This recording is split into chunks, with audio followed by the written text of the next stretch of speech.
are live. Welcome everybody to BBTAG and Chill. My name is Kraken Atkins, and we have a 2v2 that we're getting underway here for BBTAG and Chill number 28. Thank you all for joining us. And yeah, exciting tournament that we have underway, 7 teams here. And yeah, we're just jumping straight into it. We have the first match on deck. It's going to be Record Boys, Jgacha BZ, and Detective Crow going up against Serene Smile and Common Mob. Serene Smile, also known as Rainy Rain.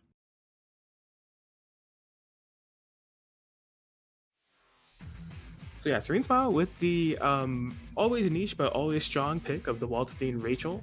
Going up against, I didn't check who was frontlining. But either way, we're going to be seeing Rekkas given the name. Oh, it looks like we have Jgacha Beezeless on the Ruby Hide. Here we go, guys. BBTAG Show number 28, game 1. Alright. Let's see if we try to control neutral. Jgacha going with those BZ buzzsaws there. Tick throw to avoid the George, but gets punished. Could not follow up after that throw. George was holding down the neutral. Holding down the throws. Okay, you see Rainy trying to get away. There's Jgacha trying to be the aggressor here. You don't want Rachel to get started setting up those traps running away. Jgacha capitalizing accordingly, getting a nice little confirm here. Yeah, good lockdown in the corner here with the cross combo. Okay, finds the opening on Rachel, just going straight into the super. I like that. Locking out the burst, making sure Rachel takes a ton of damage here. Great setup, didn't instantly confirm into a super, so was not able to kill Rachel, and didn't get a punish on the wall burst either. Could have been a lot more advantageous, not the worst thing in the world here for Jgacha. Pretty commanding lead nonetheless, and wow, the Rachel just getting punished there on the assist. Amazing blocks there from Rainy, only eating a 5C. Alright, gonna activate the resonance, gonna need some even more perfect defense for these exchanges, as Jgacha just has a ton of momentum so far in this matchup. Alright, gets the combo here. Not gonna be able to kill with this, but a hit away. Oh boy, yeah, Jgacha really piling on those jump Bs, just really abusing the fact that Wald is a huge character. Rainy finding an opportunity to burst, but wow, the freeze frames exposing the Wald 2C and a perfectly timed whiff punisher from Jgacha BZ. It's gonna be game 1 on the board there for Record Boys.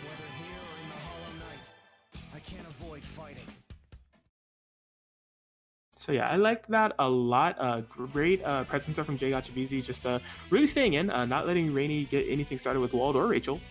And Ruby is a pretty good character to do it, right? She definitely can kind of contend in the air with Rachel when it comes to her runaway game, and Hyde has some pretty good assist to accent that as well, so.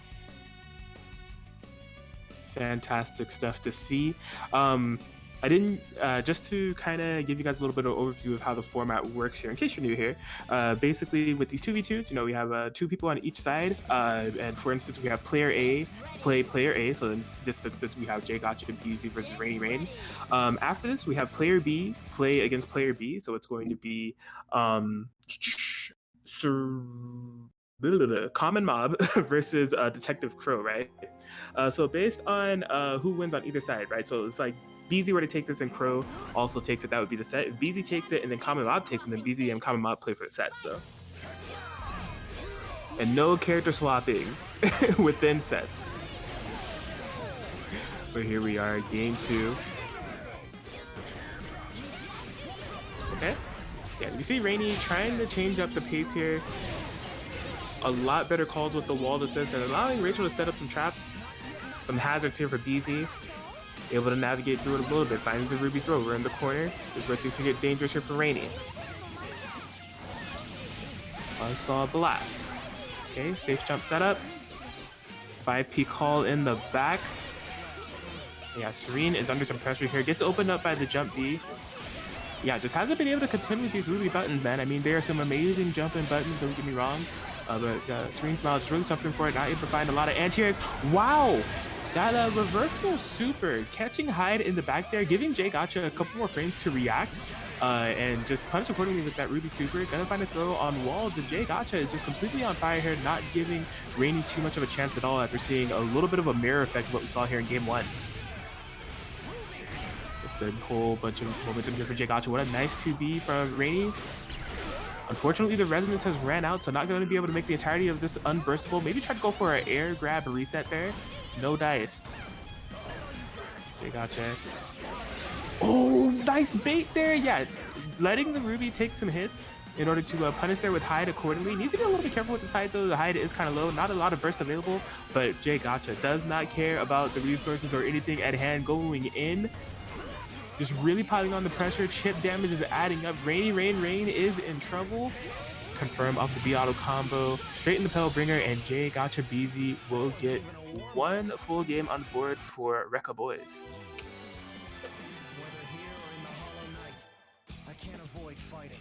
So I really like that showing there from Jay Gotcha BZ. They played that pretty well. It's going to be up to their partner now, Detective Crow, to bring it bring a win for the set for the Rekka Boys. But Common Mob, somebody that we've seen in this tournament series before, locking in the Akihiko Yumi. I think they also have another team if I'm not mistaken, so looking forward to see what they bring to the table.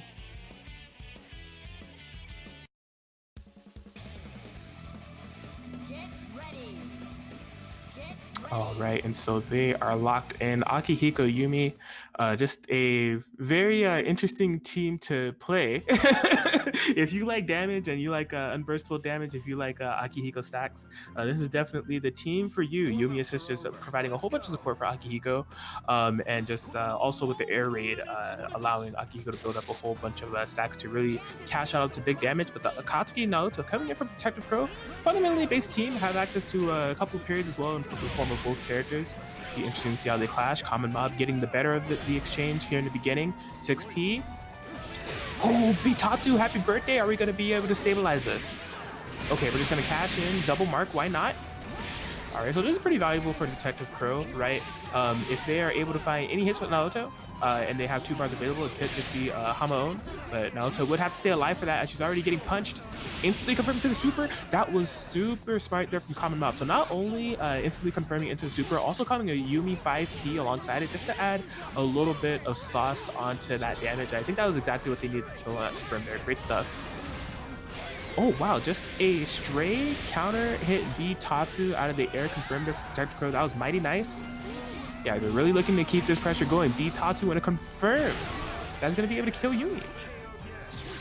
Yeah, so Detective Crow turning a bad situation into a decent one. They brought this down to a 1v1. Common Mob looking like they were, they got that really solid kill on Naoto, but now things have definitely stabilized here, especially with Detective Crow finding that 5C, wasting a lot of resonance time on the side of Common Mob. That was so cheeky. I don't think anyone expected for Akatsuki to be on the other side of there, but Detective Crow is going to be cashing out regardless. To the other corner we go. Okay, no ending there. Common Mob definitely finding the opportunity to escape from this corner. And we are punching away. 2A, but did not have the confirm. This is super close here. Definitely a next hit win scenario. Finds it to be anti-air, but didn't confirm. Detective Crow gets the throw. And there it is. The solo Akatsuki comeback for Detective Crow. And just like that, Detective Crow putting the Rekka Boys 1 game away from winning their round 1 match. And they're looking clean, man. They haven't lost the game quite yet.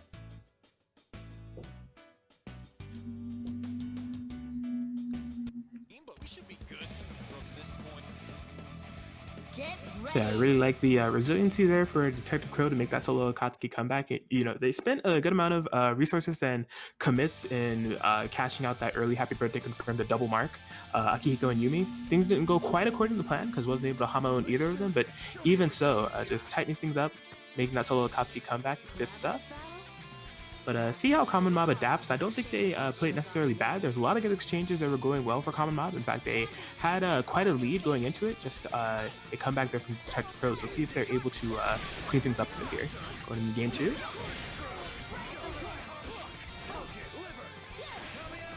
Okay, calls the 6P. Oh wow, a drop combo there. That Detective Pro may have won in the mark there. Okay. Oh wow, yeah, just reversal supers out of that. Not gonna opt to spend both of the supers there. Run up 5C. Oh my gosh. Yo, and that's enough to kill. Gonna spin the bar for it. Fantastic decision making for Detective Crow. Common Mob in trouble. B Tatsu. Alright, gonna be spinning the cross combo for this. Oh, okay. That's opting straight to go with the Akatsuki Super for the damage. Nearly 9k. Oh boy. Alright, Common Mob really needs to make something happen here. The question is, when do they want to spend their Resonance, right? You don't want to spend Resonance too early because it is your huge comeback factor, so you want to have your opponent kind of on the ropes, or at least have more damage done than this, because Detective Crow has quite the life lead. Okay, gonna be activating it now. Finding a punish on the Akatsuki, but not for much damage at all. Just a measly 2k that he's going to heal mostly right back up. The Resonance running low for Common Mob is looking more and more bleak on their end. But trying to make something happen with these Snowbirds. Able to approach. Resonance is over now. Snowbirds are doing some work here for Common Mob.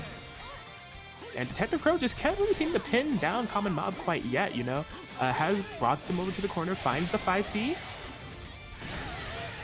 Super big here and gets another 5C! The Net Play Special Adaptation Classic, and just like that, Jay Gotcha Beezy and Detective Crow, the Rekka Boys, will be taking it 2-0 over Serene and Common Mob with no games dropped. Very good stuff.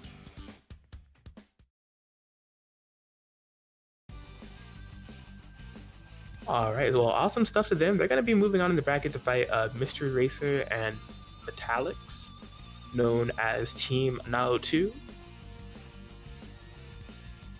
But yeah, great stuff. I'm going to try to do the intro again. I was a little bit spotty because I was still getting things set up, but we're all good again. Welcome you guys to BBTAG and Chill number 28 here at twitch.tv/GuzmanGaming1. If you guys are enjoying yourself, if you're not supporting Guzman already, I don't know what you're doing. Be sure to scroll down on his Twitch channel and access all of those links there. You can follow him on Twitter, stay updated with everything that's going on.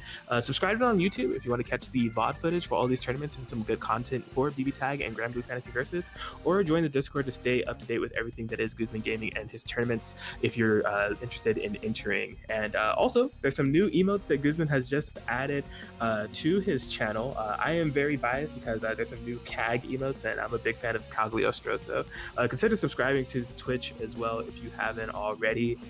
Twitch.tv/GuzmanGaming1, the 5B of the NCG, Neo Celeste Gaming's own.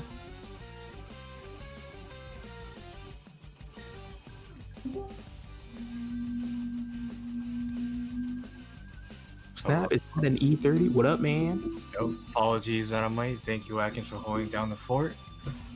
All good, all good. So I'm walking into this, and it looks like we have Jay Gotcha Beezy and Detective Crow versus Mystery Racer and Metallics, aka Rekka Boys versus Now 2.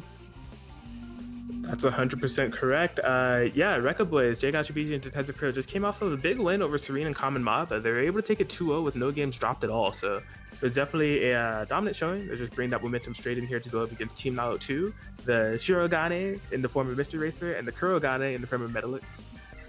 All right.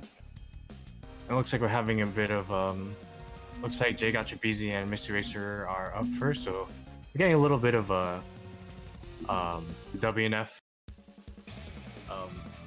Get ready. I would say I feel like this will become a classic in the next coming weeks. Yeah, I would say so. These two definitely no strangers to the WNF landscape, and actually have probably a bit more story history here at Guzman's, because I think they were entering Guzman's tournaments a little bit before they started entering WNF. So they've been playing each other for quite a while throughout the entirety of this year. Right.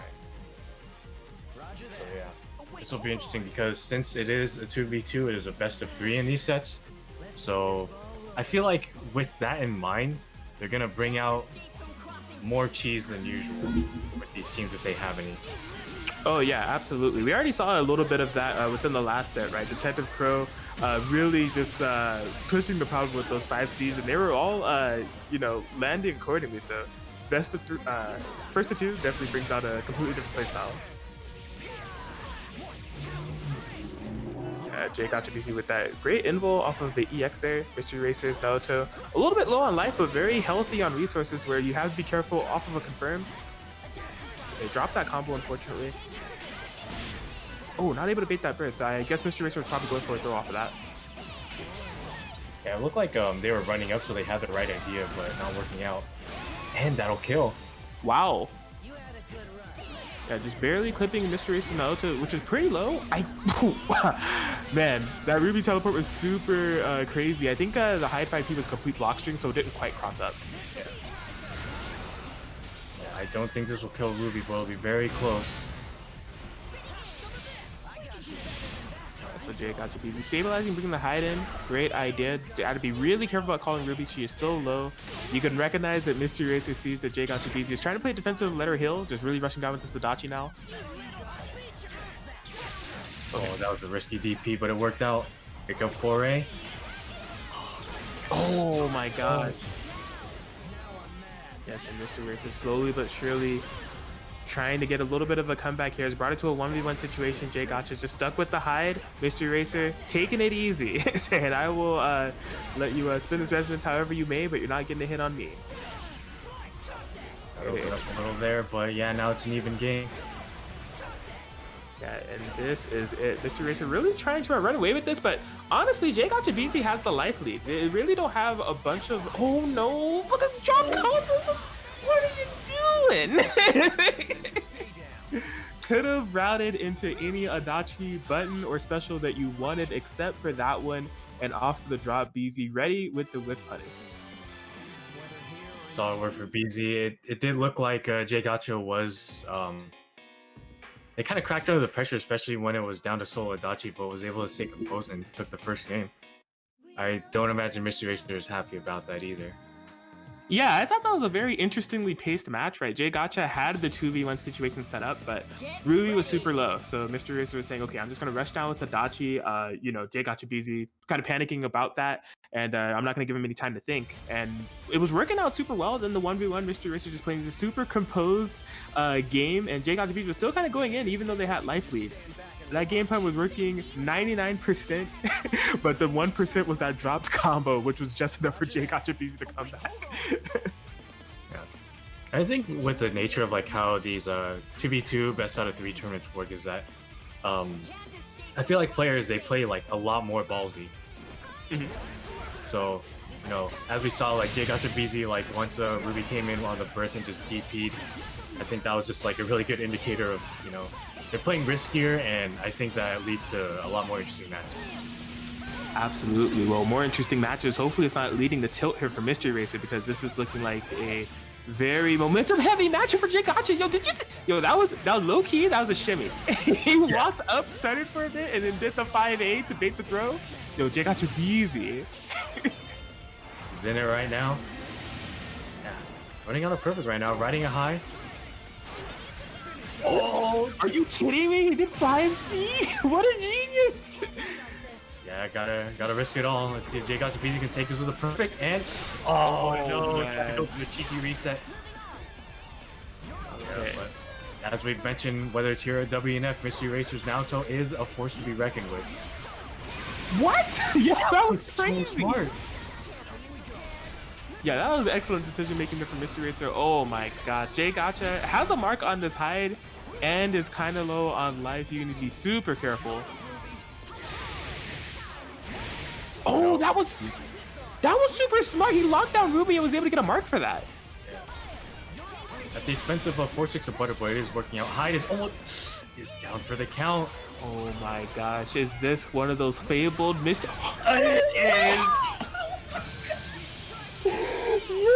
Just the mark in the air, and Mystery Racer makes the solo Naoto comeback. That's for YouTube, buddy. Put it right next to your Tekken content. That was a good one. Gotta use that impact text too, and just says "Got him, GG's." Oh no, yeah, that is one thing I'm kind of noticing about Jay Gotcha DZ. Just having the both of those just having a little bit of trouble closing out, right? They landed a whole bunch of confirms that could have led to the death of Mystery Racer's Naoto, but trying to go for 5C resets and things of that sort, just not really calming down, and man, really paying for it there as Mystery Racer getting one of those patented solo Naoto comebacks. Hopefully Jay Gotcha BZ isn't too phased by it, and we'll just continue to track on. But at the same time, Mystery Racer is most likely riding a high off of that, so let's see what'll happen. Last game, 2 out of 3. Team up. Yes, sir. Alright, round start scenario, what we got? Okay. Pretty good for Jay Gotcha Easy there. Oh, that was super teleporting out of the corner. Straight up run up throw. I like it. Yeah, honestly, especially when something like that happens, most people expect like a cross up, and you know, they kind of like hard press their mind into being okay. I can just react to like some kind of cross up, but they got to being a little fancy and just going with the grab. Yes, and you know what? I'm seeing the evolution of the Jay Gotcha BZ pressure there. So the meme, BZ has two things that he's known for, right? It's the BZ buzzsaw, and then it's also 2A throw, right? We saw the 2A throw hit, and on that last interaction for Adachi, did the 2A jump, and Mystery Racer actually DP'd. So the lay is really forming here for Jay Gotcha BZ. Yep, punish on this Naruto as well. Oh, it looks like they want to spend some resources here, try to get as much damage as possible, waste the resonance.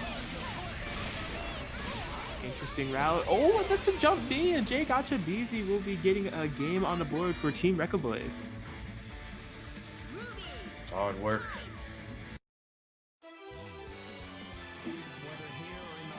Yeah, it's like up next. Or go ahead. Oh no, I was just gonna say I like that game a lot from Jay Gotcha BZ, and just he's been playing really well this tournament so far. Really has only dropped one game, and just a lot of momentum for the Rekablaze comp in general. Yeah. A real nice work so far, and it looks like other side both let's see, Team Now 2 and Rekablaze. We got Talix and Detective Crow. Yes, so Detective Crow really just piling on all the pressure in the world with the B Tatsus and 5Cs. It was insane. So see how meta is going to contend with it. You know, there's a bit of memes going around right now when it comes to meta and 5Cs. If he's listening to this commentary, he might DM me afterwards and tell me to shut up. But we'll see if Crow's going to implement a similar game plan, or if meta is ready for the 5Cs now. And we're going to see some of that explosive gameplay that they're known for.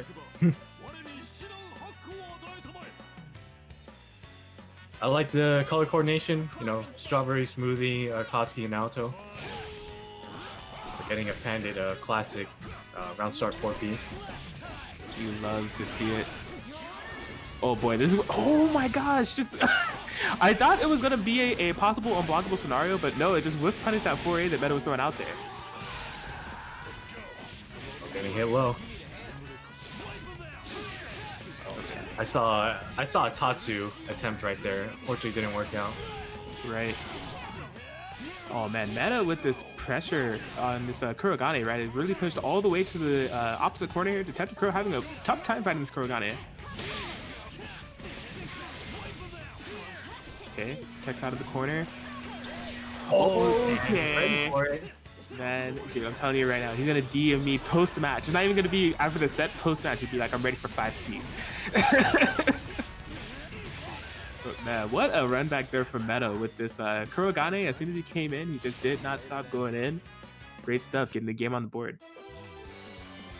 Talix, especially with their now it's okay, they're really relentless with the pressure. Absolutely. Well, we'll have to see how Detective Crow plays around this. I really like their game plan of the Naruto 6P in the back and then B-Tatsuing with Akatsuki. They get some pretty good calls on hit or on block with it. Just unfortunately, when the Kurogane came in, it was just all downhill from there. So see if they can tighten up the defense, get some more good situations for them going. Can confirm with my team as well that B-Tatsu plus character 6P is pretty unbeatable. It's true. It's absolutely true. You know, you have to choose the 6P wisely. I'm trying to think of a 6P I wouldn't want to use it with. Let's see, what characters are in the game? I don't know. All the characters I have would have 6Ps that work well with it. So I mean, it's a rare sight. It's basically what like constitutes like what I like to consider a long an assist that comes out like kind of slowly. Mm-hmm. So those ones work nicely with the Katsuki and B-Tatsu. Well, just contesting with a 5B. Yes, so we saw a whiff parry there for the beginning there, but Detective Crow looking to make up the difference with this punish and a mark. Oh boy. Yeah, meta needs to be careful with the way they play around this Kurogane. Not only low on health, but with the mark available. Any confirm could be fatal. Brings in the Ragna. And this is also a decent opportunity to get a mark on Ragna if Detective Crow chooses to do so. A 5A anti-air, bruh. Yep, you know, just 5A neutral, it's worked out so far. You know, if it doesn't work once, try it again. Definitely, this confirm will kill, but Detective Pro definitely have their back on the ropes. Decides to burst in after that 5A meta, ready for it. Oh no! And getting the punish on the Bitatsu, and that's gonna be it. There we go. Meta able to take it over Detective Crow with the solid Ragna Naoto play. And Team Naoto lives on. Everything's going to be riding on this last set with Meta versus J-Gotcha-BZ.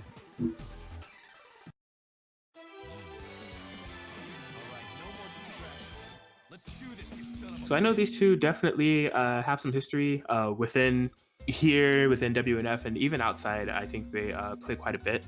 So it'll be interesting to see them face off. Both of them have been looking pretty well for the entirety of this tournament, so this is definitely going to be a case of both of the team kind of their winners bracket life on their shoulders for basically the anchors of the team of what it's looking like so far.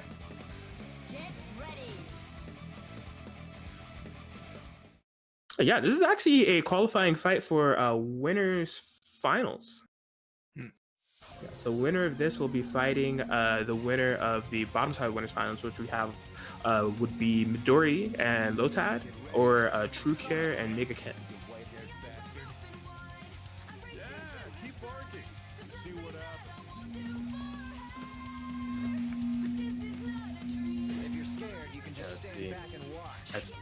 I think actually both players are kind of riding on a high, you know, just taking one for their team, and I think at this point it'll be a clash of wills. Absolutely. Ragna 5A, well, we see it. Not quite, but still some aggression here from Meta. Okay. Yeah, both with each other, just kind of filling each other out, throwing some assists out there, seeing what lands, what doesn't. A little too far for that one to connect, but it's all good. Just trying. At this point, it just looks like a bunch of pot shots at them. Yeah, going for the classic. Oh my god, still stayed active after that. And yeah, smart on J-Gotcha-BZ to cash out early. Yes, definitely playing no games. A little bit too early on the throw there. 2+. Imagine being 2+. Oh, what? BZ Buzzsaw. That had to be one of the most cursed BZ Buzzsaw confirms I've ever seen. Oh my gosh! Dude, it's patented. It's too good. The BZ Buzzsaw, it knows no bounds. For a mix, on hit, it's mad. Yeah, but as we saw with the match with Detective Crow, Alex is now it's okay. It's nothing to sneeze at. Dude, they got to be on another level. You see those loops with the 6P and the... What? Oh my god, he was able to cancel it in the DP! Oh, and he's getting a nice confirm as well. Meta. Okay. Good Solid attack. break. No way, dude! Good DP, no pickup.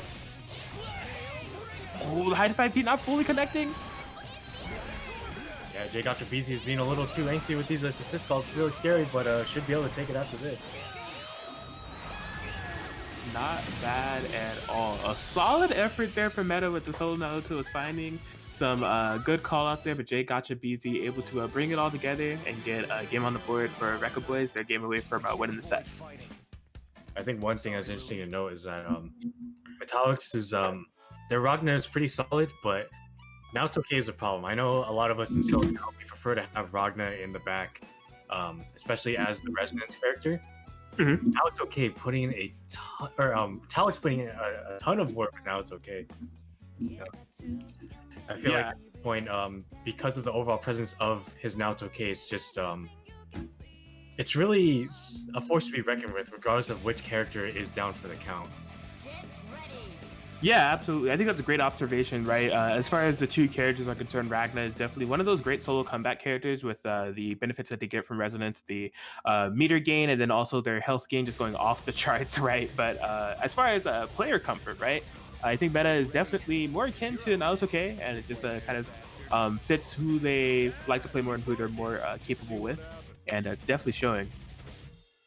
But Jay Gotcha BZ over here again, just on a complete tear, looking to move the Rekka Boys up into winners finals if they're able to get this game.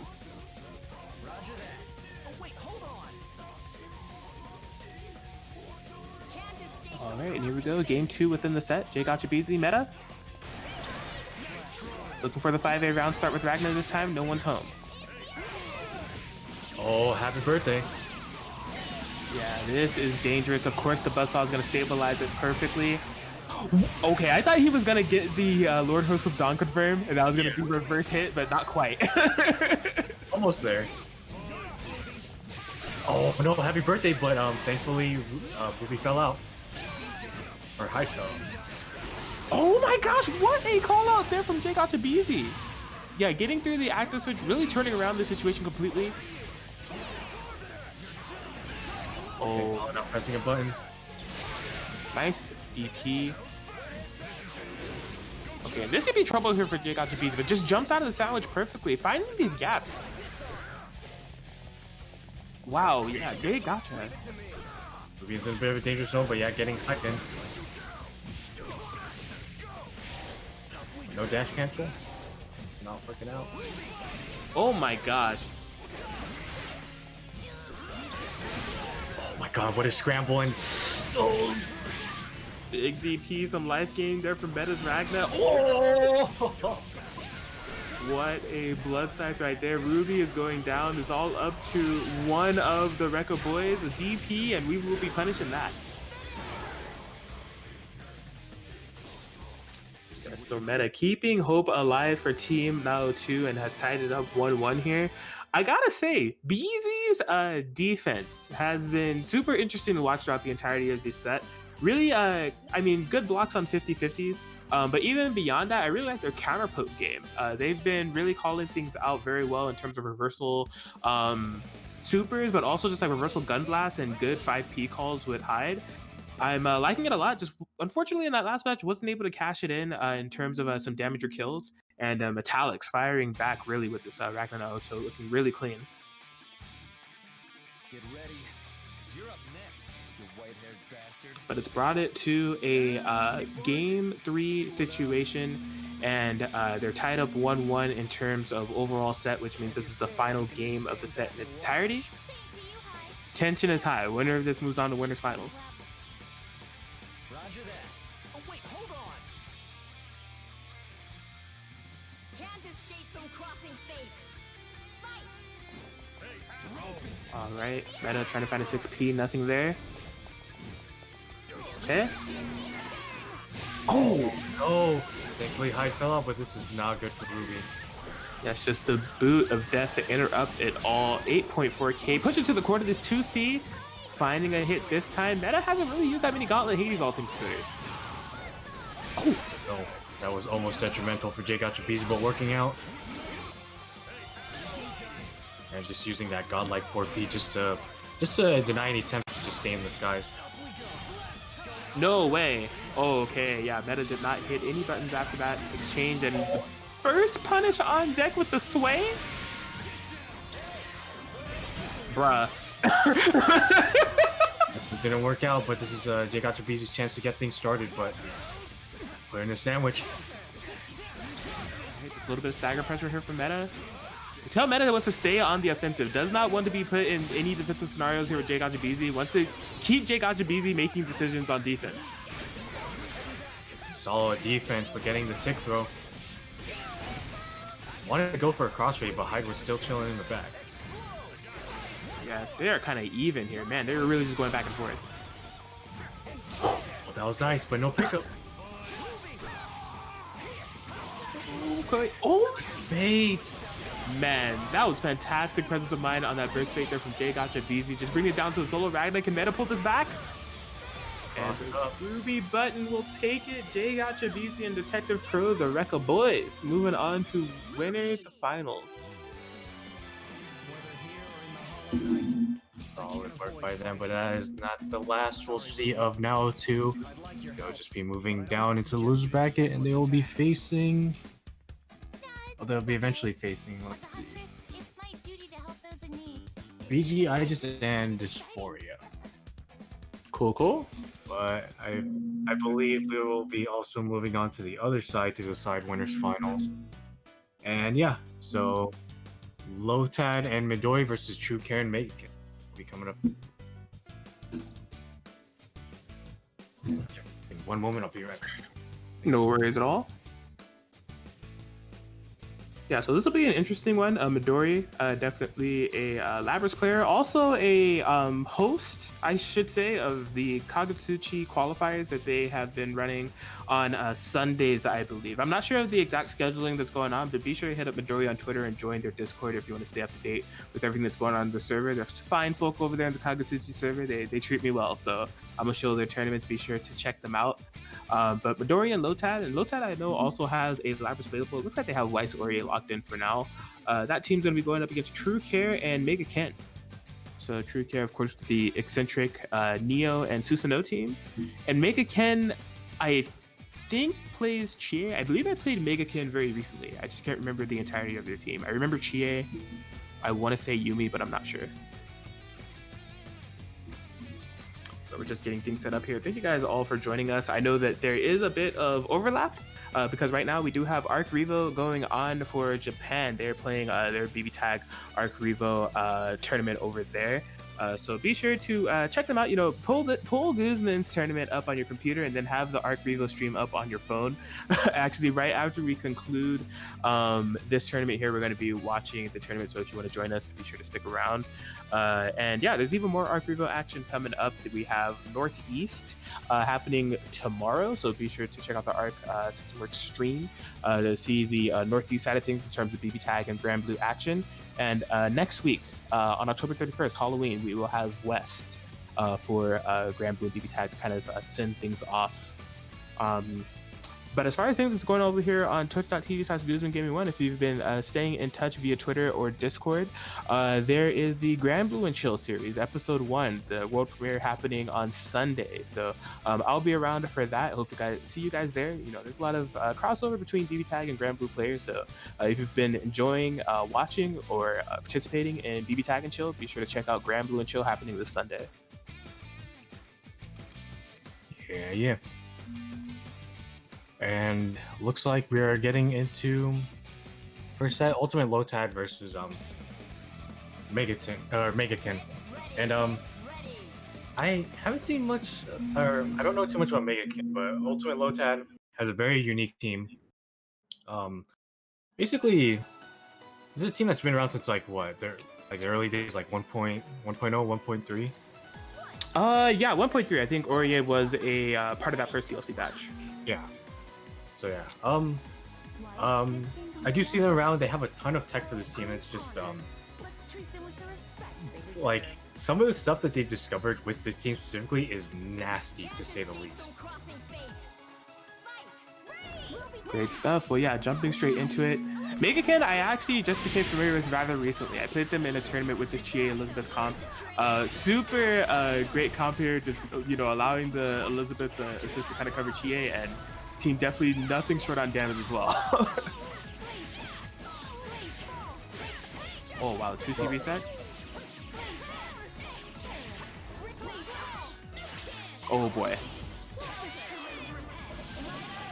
Yeah, Lotad playing no games on that DP punish, just straight to the 2C and super. Wow, yeah, what a thing to come into, right? You're on your incoming, there's 2 still set up and an Aurier 4P in the back. Like, what do you do? Oh, just not dealing with that glyph setup with the 5B right there. I feel like one of the struggles with Elizabeth is that she is an extremely good assist character, but as a solo character, does struggle in a few places. So this will definitely be a struggle for this solo comeback to happen if Mega Ken wants to make it happen. Yeah, absolutely. I just got a note that confirmed that Lotad got off of the Ice Shard and Aurier 4P was absolutely ridiculous. But yeah, Ultimate Lotad looking to take the game, first game very cleanly. Yeah, Yeah, just really wasting no time, right? From the beginning of the match, constant rush down and good resets as well. Even off of the Chi ADP, didn't even opt to do anything fancy. Just keep it simple, 2C and a super. And yeah, low tide looking clean. Honestly, with the way like GADP works, is that sometimes you don't know actual punish or not. So I don't blame Lotad for going for a 2C into super. Because either way, let's just say in the scenario where Megakin did burst, that just would have been a ton of damage on Elizabeth as well. Right. Good point, good point. But yeah, we'll have to see if Megakin is able to bring this back. I imagine there's some intricacies in the round start scenario here just because Chie's cursed 2A being in low profile so much. Let's treat them with the respect they deserve. Here we go, game 2.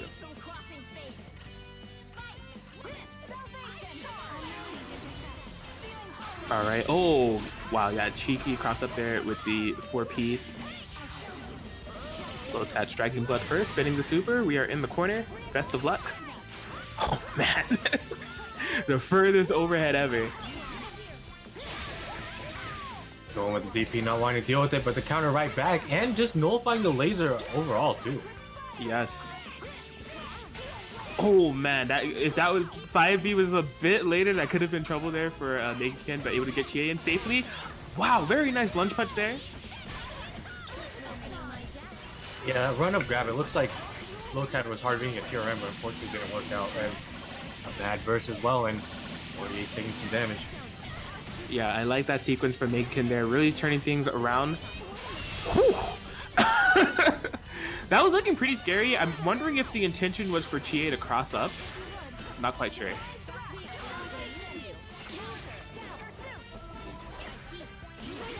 Okay.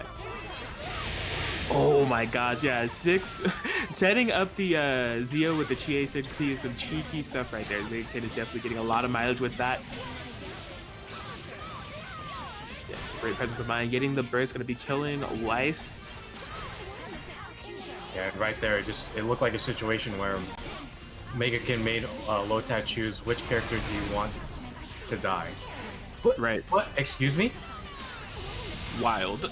Oh, and recognizing the 5B right there. Oh, just try to go for a reset, but Megakin just ready with the 2A. Ooh. There's a reset right there as well. What it looked like. Yeah, there was definitely a reset there. I thought that he could have killed with the resources that he had, but I mean, it is all good at the end of the day. Megakin getting a game up on the board. That was nutty. The Lotad Residence super there with Aurier, not hitting on the final hit. Yeah, that sucks, honestly.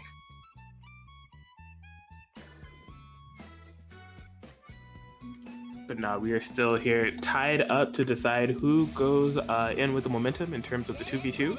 On deck, it would be True Care versus Midori.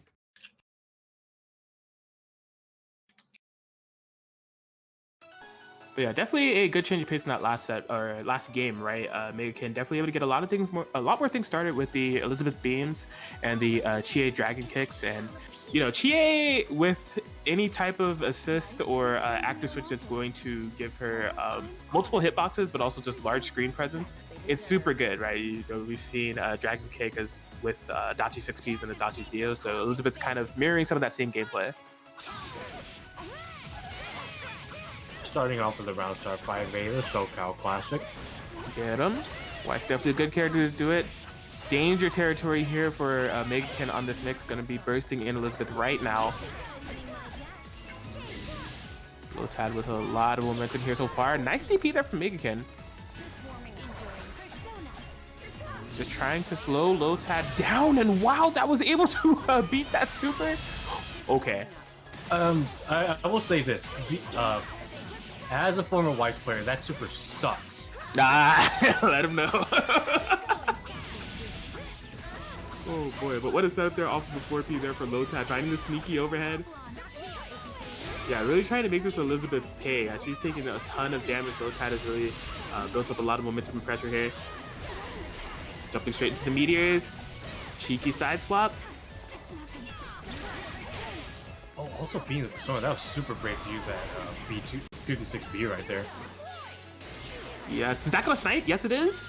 Trying to find the confirm. Couldn't quite stabilize it.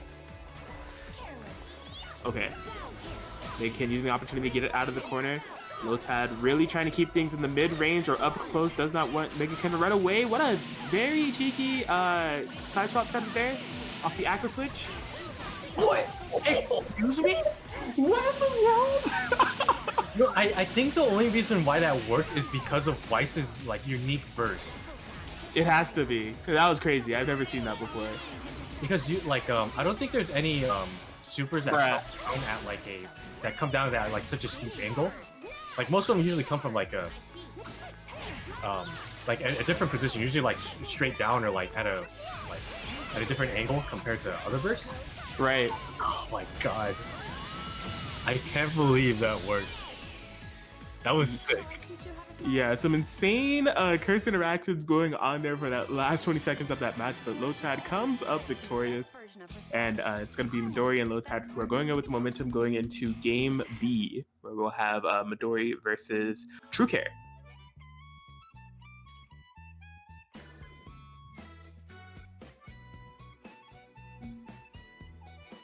So yeah, True Care actually having Neo and Hazama locked in. Wondering if they're going to be going with that. That is the team of, I think their name is Neo Zon M. Not somebody that plays in a lot of tournaments, but somebody that I've seen in online lobbies and has definitely given me a run for my money. They're super proficient with that team, so we see True Care locking in now.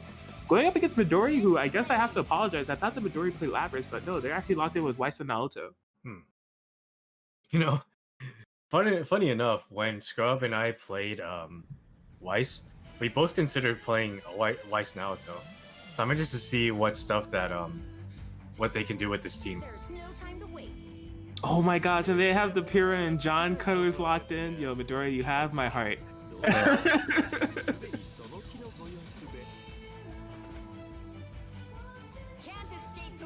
Alright, well here we go, here, game one.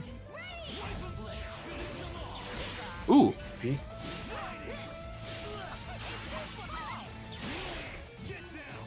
Interesting. It's a little bit of an awkward conversion, but still working out. Another good DP. Yeah, interrupting straight through the chains there. Yeah, something to note here. True Care is locked into this Hazama Neo pick, so we won't be seeing Neo Susanoo at least for this set. Yeah. Did 2B just reverse it? Most likely. That's crazy. Yeah, but yeah, Midori just relentless with the pressure and the burst whipping and still getting a nice combo. Taking to the corner. I think that might have been a tech catch attempt, if I'm not mistaken. True Care, I think, checked forward. If he had a tech neutral, could possibly been a reset situation. But either way, we are getting the, as Monkey calls, the Raging Demon there. Monkey calls that Raging Demon? Either way, that is nasty. Oh, going for the punish on the burst. I think like one thing to always consider, especially against playing against Neo, is that they when they have 2 sticks of butter, they can always catch people off guard with a command grab super, especially because it has no flash. Oh my god, that's so unfortunate for True Care. Yes, those DPs, there's a lot of them in this game to where if you just like IAD over the DP, sometimes you'll just quarter still and it'll completely whiff, and we see just that as unfortunately True Care. So Zama's going down and Midori getting a game on the board.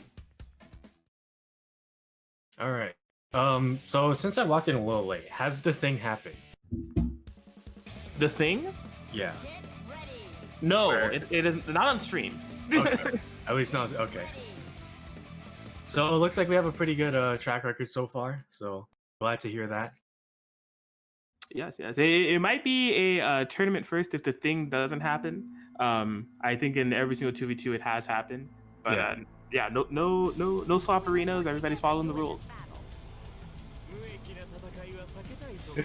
If it does happen, you know when it happens. We will riot when it happens. I will say that. If the thing happened. Oh, interesting round start scenario there. Just Neo just saying I like your cut G to Weiss's head, but not really getting a confirm off it. God, 4P working out, but True Care just grabbing through all of it, but no pickup on the combo. Oh man. Mine. Yeah, True Care possibly having a bit of a momentum there, but unfortunately wasn't able to really keep the pressure going, and now they have found themselves right in the midst of a white super. Hazama super low. Wake up super to no avail, and the bait on the burst. Not gonna work around here. Yeah, Midori just looking super clean with this lifestyle to pick. Oh no! Oh, that definitely was fat finger attempt and not gonna work out. We will not lose Y scored after. Yeah, I'm surprised there was no super spin there for True Care, and oh my gosh. The happy birthday confirmed. Didn't really get the full cash out on Neo, but Hazama's dead nonetheless. The 2A opens up. Neo, some super on deck, but drops the combo.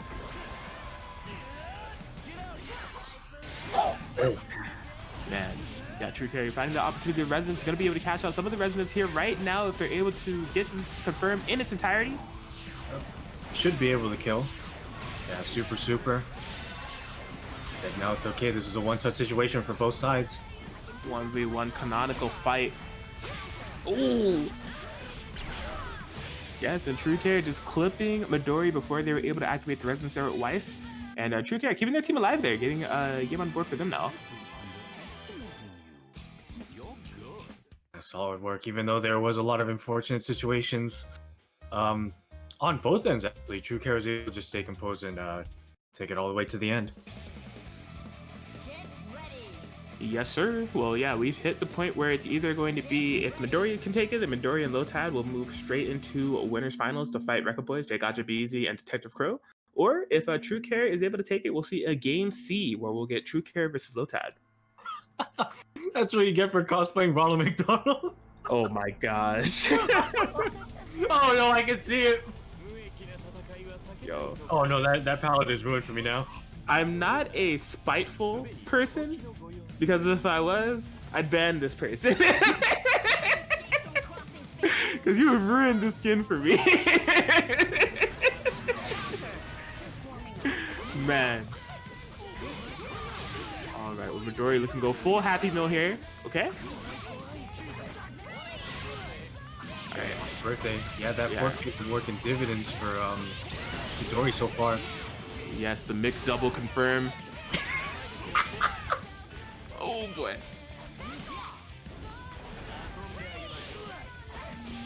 Okay. Yeah, able to get Naoto out of trouble there.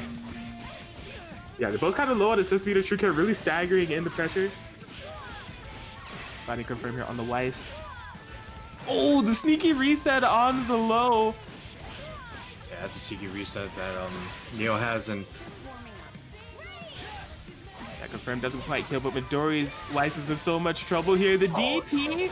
Oh my gosh, yeah, just looking for the ice cream there, but the shake machine is broke. Weiss going down. Oh man, True K. Big confirm here. 5 bars on deck, full cross gauge. Where are we going? Cross combo? Yes, sir. oh no. Never mind. Ready for the reset with throw True K. Keeping Team True Care and Megakin alive, and now we're gonna get True Care versus Lotad.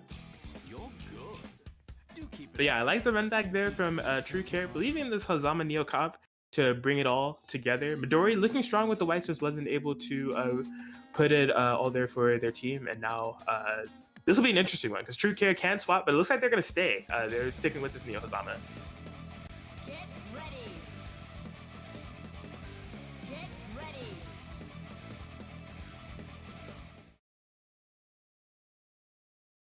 Oh, True Care actually typing in the chat that they wanted to switch. That's up to Guzman. Are you gonna tell them to hold that, or show True Care some grace? Weiss, it seems we are wanted. Oh, I'm honored. Let's treat them with Has Aurier is doo-doo.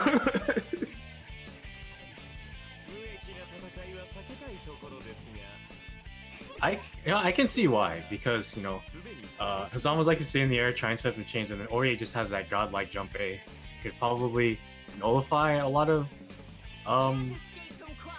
Hazama's attempts, and also not only is there not only does what's it called?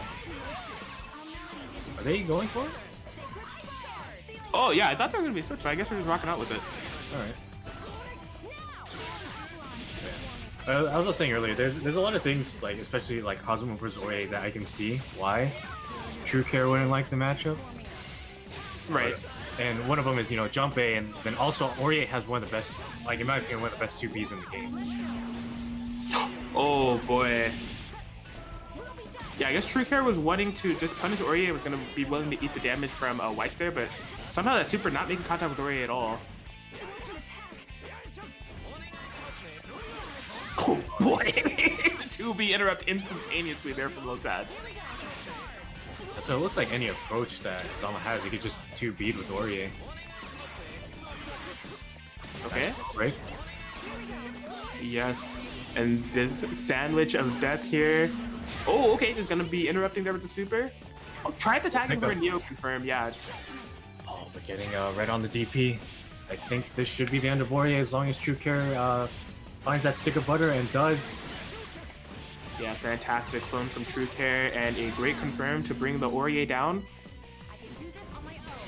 Oh no, just try to. I think they recognized that the parry was happening, but it's just active for so long deceptively. But True Care still able to pick it up, and yeah, getting a game on the board, almost getting the entire job done with this run back here. They're one game away from doing it all and moving True Care, making it in the winners finals.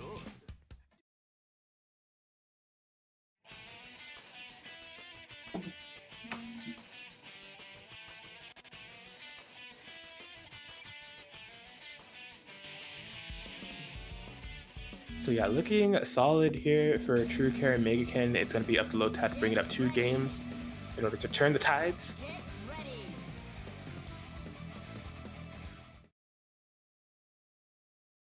Yeah, even though True Care want to switch, you know, taking game 1, I think that's could be a bit of a statement actually.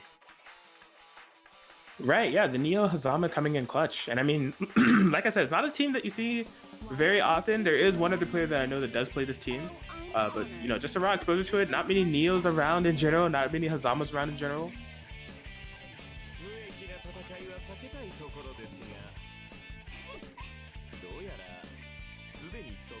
Well, here we go, game 2. Do we have a Weiss 5A in our future? Yes, just a check on the up back there. Instant sandwich setup, good luck. Oh no, unfortunately land cancel did not work right there. Trying to keep the pressure going.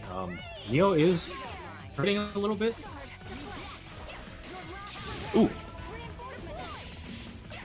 Wow, yeah, not confirming, but still getting the 2A reset there with Ore. True Care forced to burst, and oh my god, the 2B interrupt on the change. It's coming no matter what, you can't stop it. Yeah, I think that's why a few people are mentioning that Ore versus Hazama is not a great matchup for Hazama at least. Oh my gosh! Yeah, it doesn't matter what they do, just you just gotta press 2B and it works out, it looks like. The problem solver button right there. Oh no, unfortunate drop, but looks like baiting a 2A right there. Oh Nope. yeah. With super. Yep. And proper confirm there, Lotad firing back. And yeah, just as far as stream matches are concerned, with the exception of the first match, these are just tight sets all around. Another set where we have a game 3 situation and both teams are tied up 1-1. So this is a last game win scenario to take it all and move to winners finals. But they've been going pretty back and forth here. You know, first game was very favored towards True Care side, but Lotad really showing some proper adaptation here and good lockdown too. I think that was a really momentum heavy pace that they were setting there with that last match. So see who's able to stabilize through it all. You know, True Care, we haven't really been able to see a lot really come out of Hazama at all, right? Lotad super ready with the 2B interrupts on the chains, so might have to play a little bit more of a Hazama support game for Neo. I'm interested to see how they approach this. Oh, I'm honored. Let's treat them with the respect they deserve.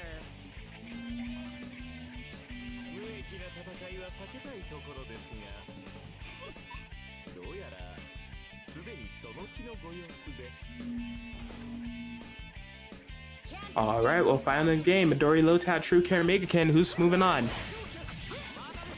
Getting open up early. No punish on the burst. I think Ori was still in the back. Yeah, just a 5B to react to whatever change, not letting Hazama get started with that. Oh man, the Predator is here. Great defense on True Care so far. Push blocking away, trying to find a way out of this corner. Ori A4P, yes, just so much coverage there. Oh boy, oh my gosh. It's a lot of drops, but it's also a lot of resets. Yeah, just caught. I think Hazama got hit by like 3 orbs right there. Yes. Just taking it like a champ.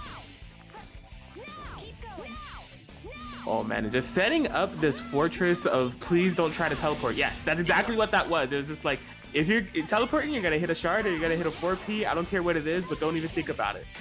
Oh, and baiting the burst. Yeah, Lotad just staying really solid right now. Yes, just playing the matchup super properly. Yeah, that was a good resonance activation. You don't want to deal with that scenario with the seal while you're in the corner. So there was... That super was actually not going to whiff punish the first 2A, but I think True Care did a second 2A and got whiff punished for that one. Yeah. Oh. Yeah, just going back to this zoning thing, there's not a lot of True Care can do, especially with an orb chilling in the back. Nope. Oh boy, yeah, this is looking super hard here for Neo to kind of contend with. She has no resonance available, and yeah, just the punish there.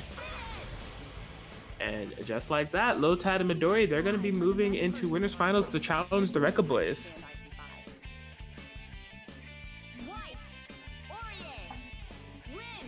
Solid work by Lotad. That was a pretty interesting situation. Like, I do like that fortress that Lotad set up, you know.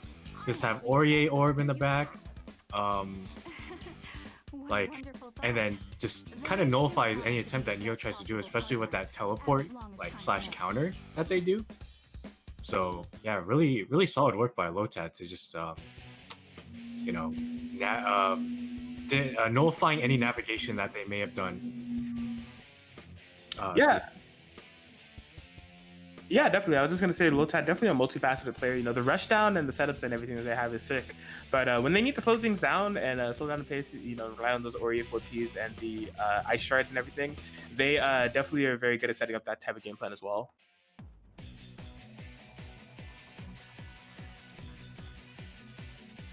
But yeah, it looks like Lotad and Midori aren't going anywhere. So I think we're going to just run into winners finals right now. On the bottom side of the bracket, things that are going on, BG, Igus, and Dysphoria were able to take it over now to Mr. Racer and Metallic, so they are waiting in loser semis. They'll be fighting the winner of True Care and Megakin versus Serene, Smile, and Common Mob. So some great sets that we have going on down there. And yeah, we thank you all again. Can't thank you enough for joining us for another fantastic BBTAG and Chill tournament. This time on the PS4, number 28. In case you missed yesterday where we ran on the PC, not a cursed tournament at all, I promise. If you want to see if I'm lying or not, be sure to check out Guzman's YouTube. Always uploads the VOD footage of all their tournaments. And some GrandBlue content too. You know, GrandBlue has been making the rounds lately with the recent releases of Bellio and Cagliostro. So Guzman makes content for that game too. So be sure to subscribe to them on YouTube if you want to see what's all going on there. But yeah, we do have Jason Gotcha Beasless that has joined, and a Detective of Crows as well.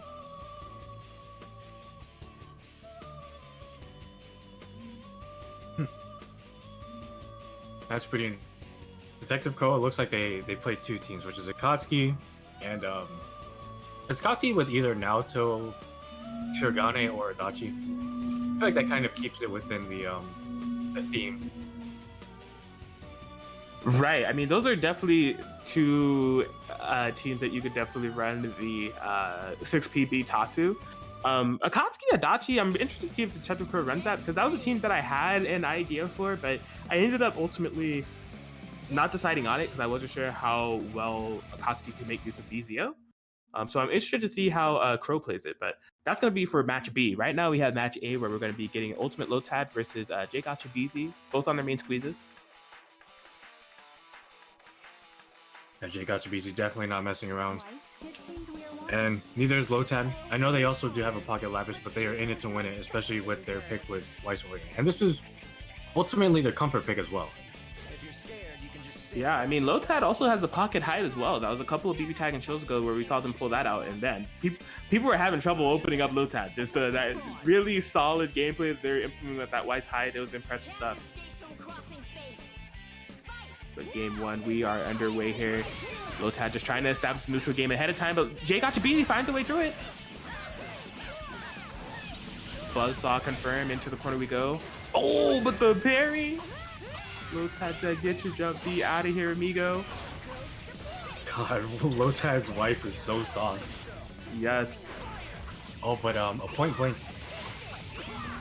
order gets punished. Not sure what Jay Gotcha was trying to go for. Not quite. Yeah, when you're in those situations where you're next to Weiss and you're minus, you definitely want to respect, because that 5A is coming to check you. Yeah. Okay. I like the reversal here from Jay Gotcha. Are we going to be... Yeah, we're going to be spending all 4 bars. And now Lotad's Weiss is a little low. Needs to be careful on this mixed situation. What was it? I'm not sure what Lotad tried to do. Maybe it was a missed input on a parry attempt. Yeah. That's what I'm thinking too. Just probably didn't come out in time, or just Jay Gotcha had the timing on him.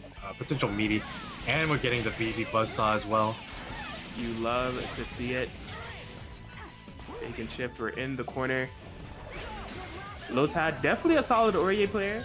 See if they're able to bring this back. Jay Gotchabeezy, I was going to say, needs to be careful with the hide here. Hide is actually super low. You can see Lotad really rushing down, finds the throw. That's a kill. Yeah, so Jay Gotchabeezy just playing a little bit too confident with that low hide there. Not tagging out, allowing him to heal up, and now we have a 1v1 situation.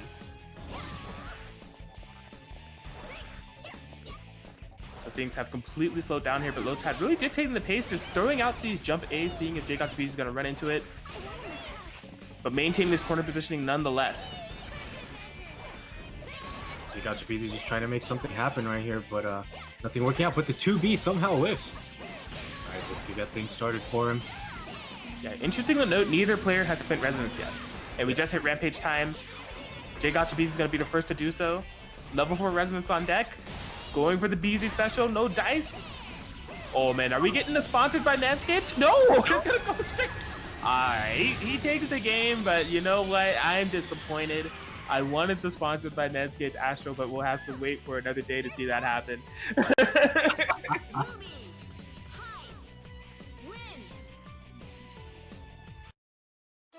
But yeah, good cleanup there from Jay Gotchabeezy on the 1v1. It was looking a little tense. Lotad was definitely throwing up the jump A's as just a complete wall, not allowing BZ to leave that corner, but eventually BZ just finding a little bit of the gap, a little bit of the opening, getting the hit, and doing the resonance call at the right timing too, because that was another thing. Both players not wanting to spin that resonance. Although you're invul, you leave your opponent a free chance to kind of approach you and get some type of a mix-up game going. So great stuff there from Jay Gotchabeezy all around. Get ready.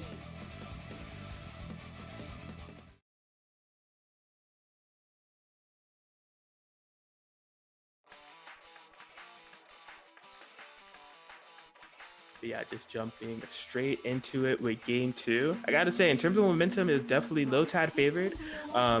That reversal super call from Jay Gotchabeezy truly turned the tides, and then again that wake up on the side of Lotad's Weiss. I gotta imagine there was just a missed parry.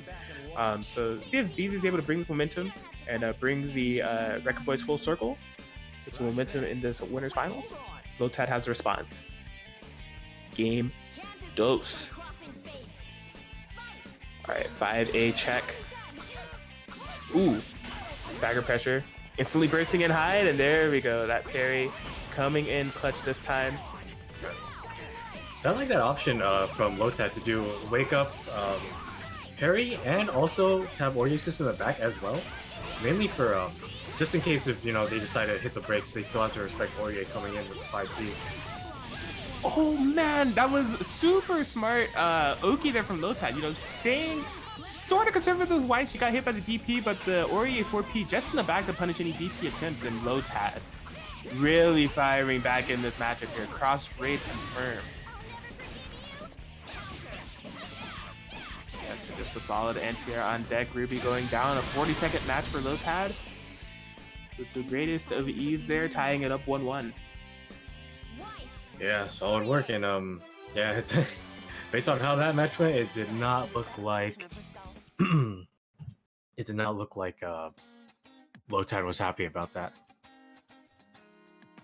Yeah, definitely. I mean, we've in the first match, right? We saw a similar situation kind of going on where Lotad did have that corner positioning and the pressure was just looking super strong. BZ was in big trouble, but was just finding that opening with that reversal super. Lotad just saying, okay, you found the opening with the reversal super last time. We'll put you in the exact same situation. Let's see if you have a crafty escape this time.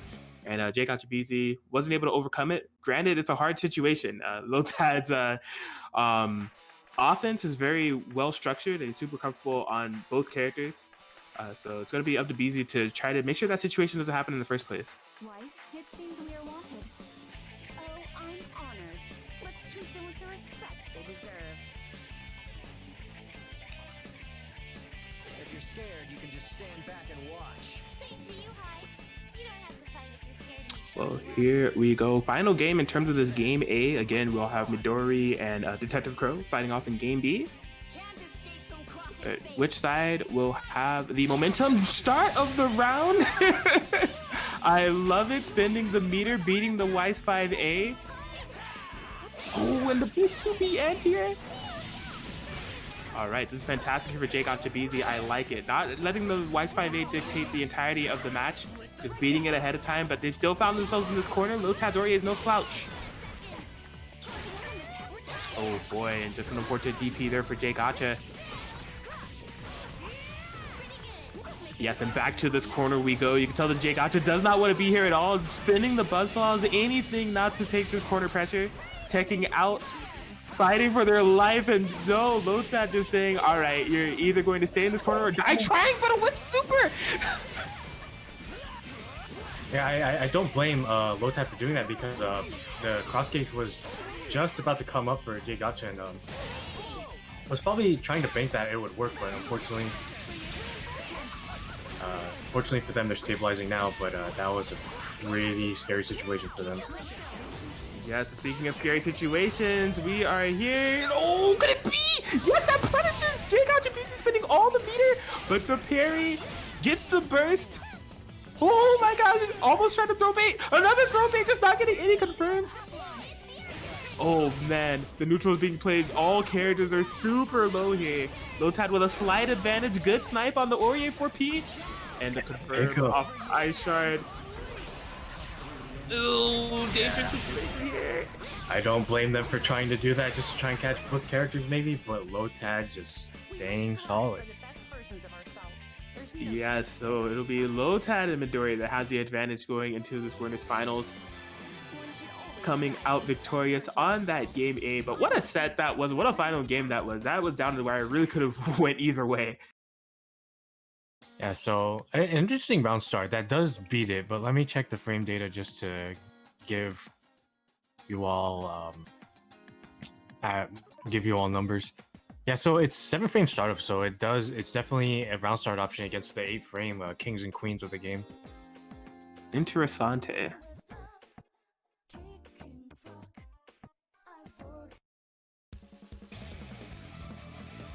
Well, I like it. It was definitely a interesting change of pace, and it completely changed the tides of that matchup to bring it as close as it was. But Lotad coming out on top as we jump to the game B here.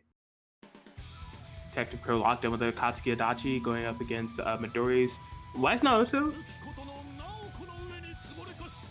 And we saw Midori definitely, oh man, that's right, Ronald McDonald. No, but we saw Midori putting in work with this team and just weren't able to come up victorious. So I'm excited to see it again, this time against Detective Crow's Katsuki Adachi. Yeah, keeping up the defense, nothing too fancy right now, but getting the seal. But the 5A connects. Yeah, unfortunate for Midori, that 5BB not making full contact there. The 5C, baby. Detective Crow putting it all on the line there and coming up with full stonks. Ooh, I like the interrupt.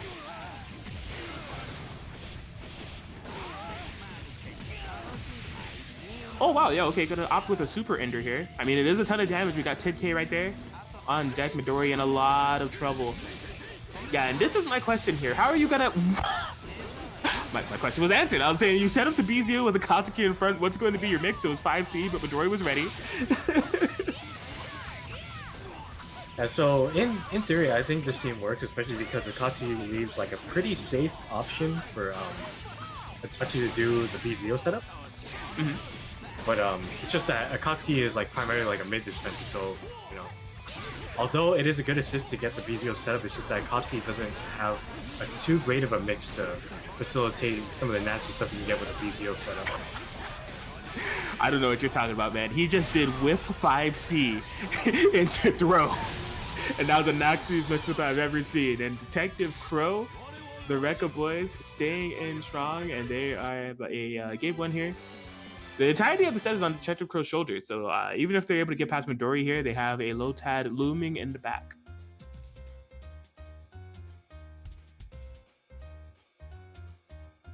Yeah, I stand corrected on the lack of mix. Yeah, I think it surprised us all. We all got hit.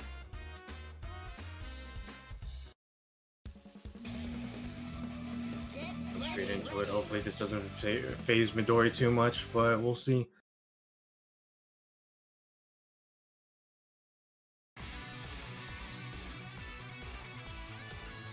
Yeah, I'd like to see how Midori is going to navigate around this. We saw the cross combo being mostly used for a lot of pressure, not too crazy of mix options coming away from it. So see how they're able to fight against this, get some scary situations going, and most of all, stop this block stun and pressure coming from B, Tatsu, and Zeos, because man, is it oppressive right now.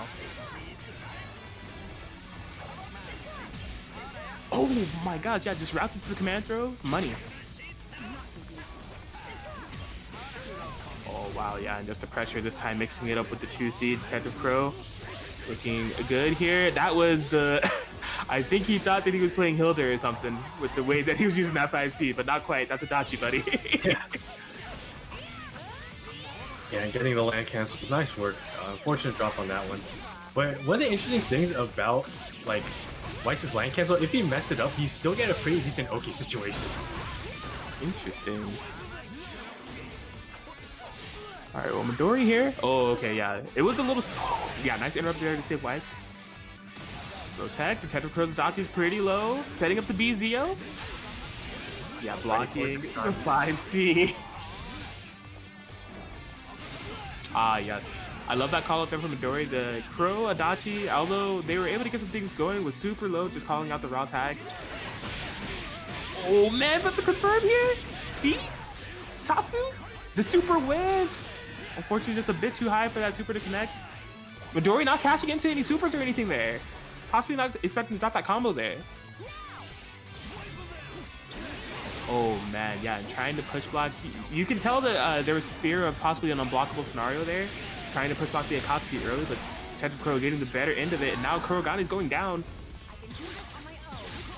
What can Midori do about this with the solo Weiss?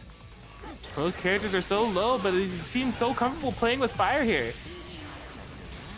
And through the fire and flames they go in Dragon Force fashion. Detective Crow victorious over Midori now.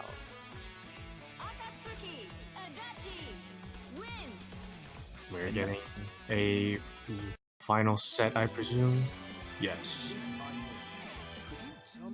Actual factual. So the Rekka boys staying in it. It's all on Detective Crow's shoulders as far as how far they can stay in it in terms of winner's side placement. And it is all riding on this matchup that we have coming up here. Pro versus Lotad.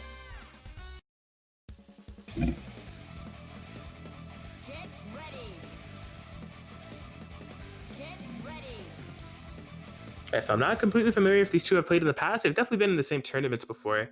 But you know, Lotad, a super strong player, so will definitely be a mountain for a Crow to topple, not just in terms of just Lotad's player strength, but just resiliency, you know, really having to run the gauntlet here of just getting past that tight set against Midori and just instantly having to match up and play against Lotad, right?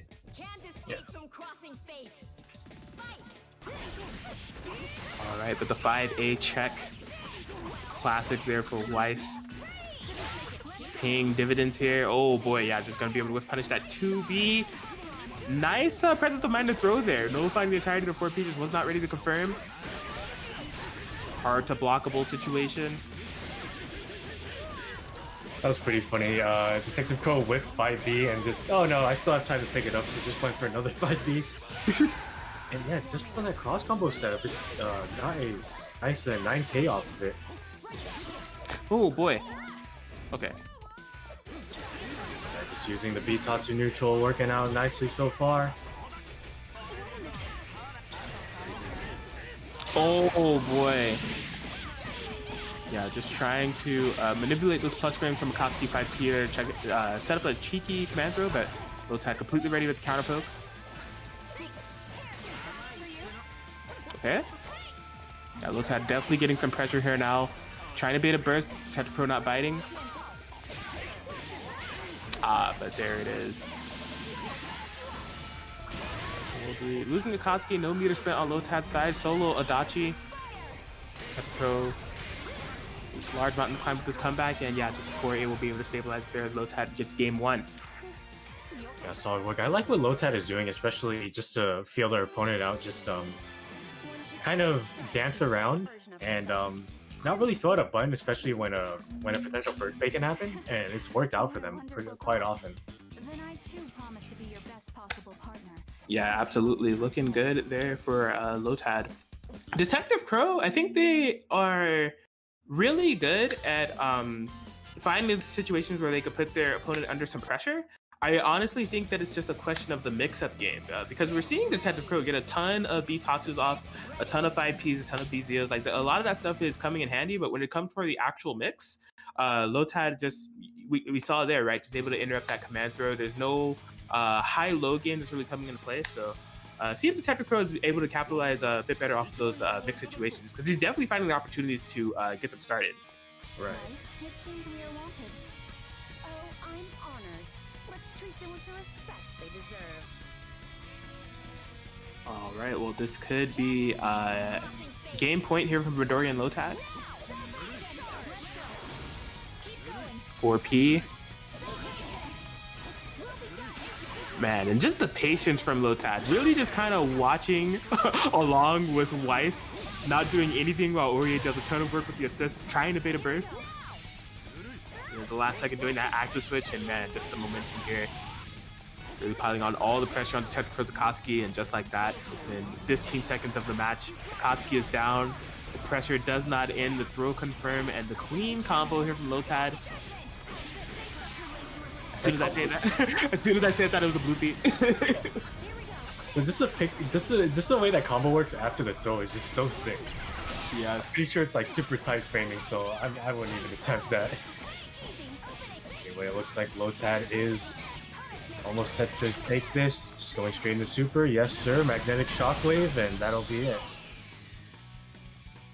there we go. And Midori and Lotad moving into grand finals. And the Rekka Boys, a good run so far, but they're going to have to drop into losers finals for now. Oh, you know, shark-infested waters. Version of herself. And it looks like they will be facing the winner of True Care Megikin or the winner of between True Care Megikin and Then I too promise BG, to be your Igus, best and possible Dysphoria. partner, as long as time permits.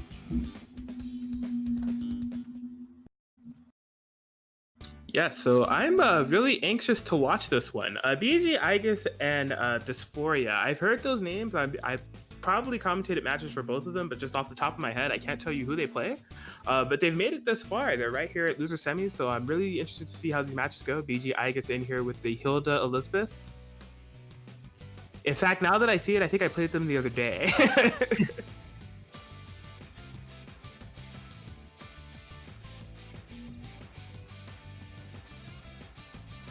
But yes, again, thank you guys for joining us here for BBTAG and Chill number 28. Again, make sure that you have 2 tabs open, or you're watching one stream on your computer or one stream on your phone, because right now you don't want to miss it. Arc System Works is hosting the Arc Revo for Japan. So be sure that you have that pulled up. As far as what we're going to be doing over here, we will be watching that right after this tournament is over. But we appreciate you guys for stopping by. Right, like Funny they mentioned that. I'm way ahead of you. I already got the stream up. Let's go Koji Cog if anyone else is watching. Oh man, yeah, I'm glad I'm not watching right now. Dude, I've been seeing enough of 40k. Jan has been putting in way too much work, and then we have Iso on our coast. I'm just like, I'm good. I know a lot of people hate the team, but I love it because it's just like, I don't know, especially amongst like kind of like some of the high, like the top tier teams that have come and gone. That team has just been like so it's withstood the test of time. Dude, yeah, it's been consistently one of the best teams in the game since launch. Like, I hate it. Well, anyway, we're getting into the game. BG just was Megakin. Yeah, BG just trying to make something happen right now. Just trying to keep Megakin at bay. Now you don't need to punish the burst potentially, but a good DP seeing straight through the gap. Yeah, and a rare sight here, right? The Elizabeth Mirror. Yeah. Oh, yes. Megakin definitely not a stranger to doing those dragon kicks along with the Elizabeth beams. It just works out so well, whether she crosses up or not, whether it's on hit or on block. Good pressure nonetheless. Wasn't able to stabilize off of that happy birthday, but Megakin still looking clean in the set so far. Nice DP. Oh, wow, yeah.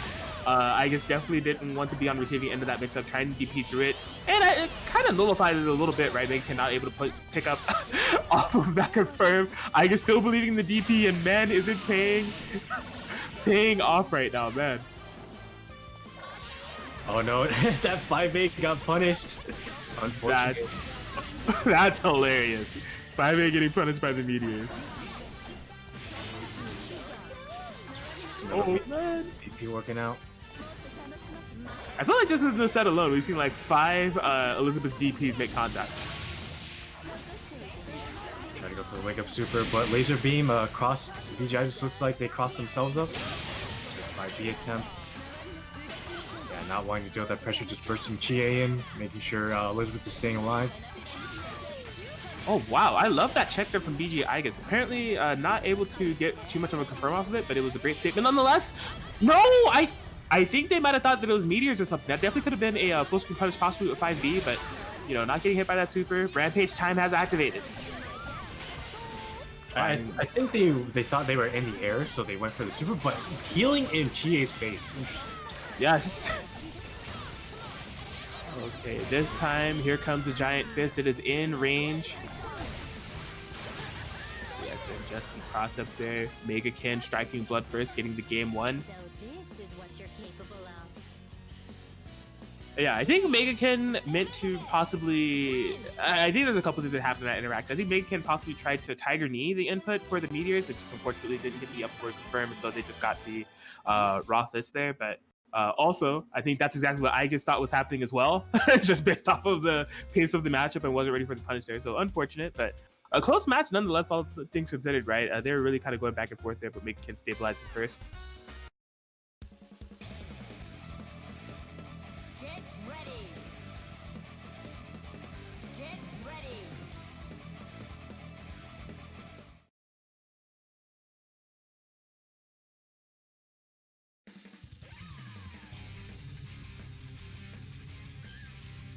All right, well, we'll have to see where we go from here in this interesting Elizabeth mirror thus far. DPs are flying. Yeah, I like this team. I'm actually like trying not to watch because it's making me miss Hilda a little bit, but I need to let this character go. It's time to move on, Atkins. The accident wasn't your fault. I know. Here we go, game 2. Oh my gosh. Yeah, huge lunge punch there here for Megakin. Nice confirmed, 7k damage. Gets the throw. So yeah, Chie's 2B, not the greatest in terms of anti-air. And unfortunately not working out for them.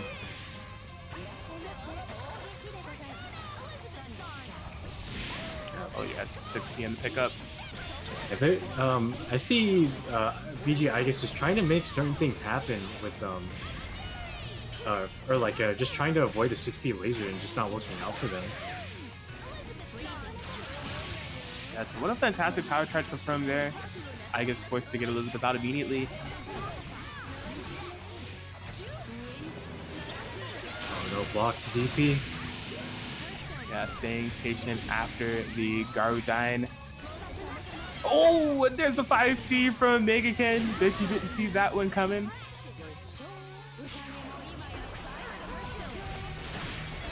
Yes, and Megaken able to stabilize it all with a solid win there for True Care and Megaken. So we pop over to the other side where we'll have True Care versus Dysphoria.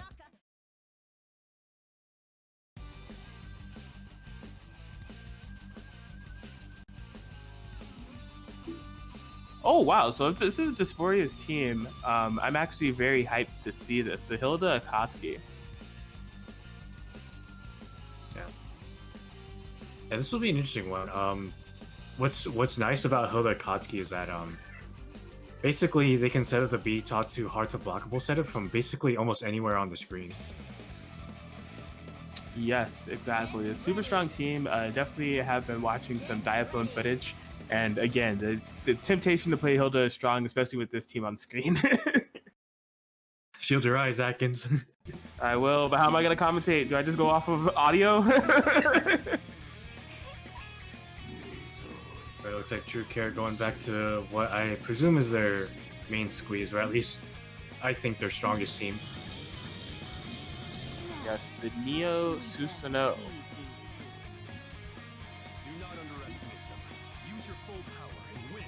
Oh, here we go. Here, momentum on the side of True Care and Megaken. All fate lies on the side of Dysphoria. Great round start here for them so far. Katsuki 5P coming in clutch, forcing the burst early, but the 5C, baby, protect your dough. Going with the raw land shark. Oh. Wow, cursed. Straight up cursed. Going with the jump C, getting a couple pot shots here and there. Sure. Yeah, and I like the way the Calamity Hero is just kind of moving around everything right now. Just really perfect placement with Akatsuki and Hilda. Okay, yeah, forced to push block that setup. Didn't want to be caught in unblockable or hard to blockable.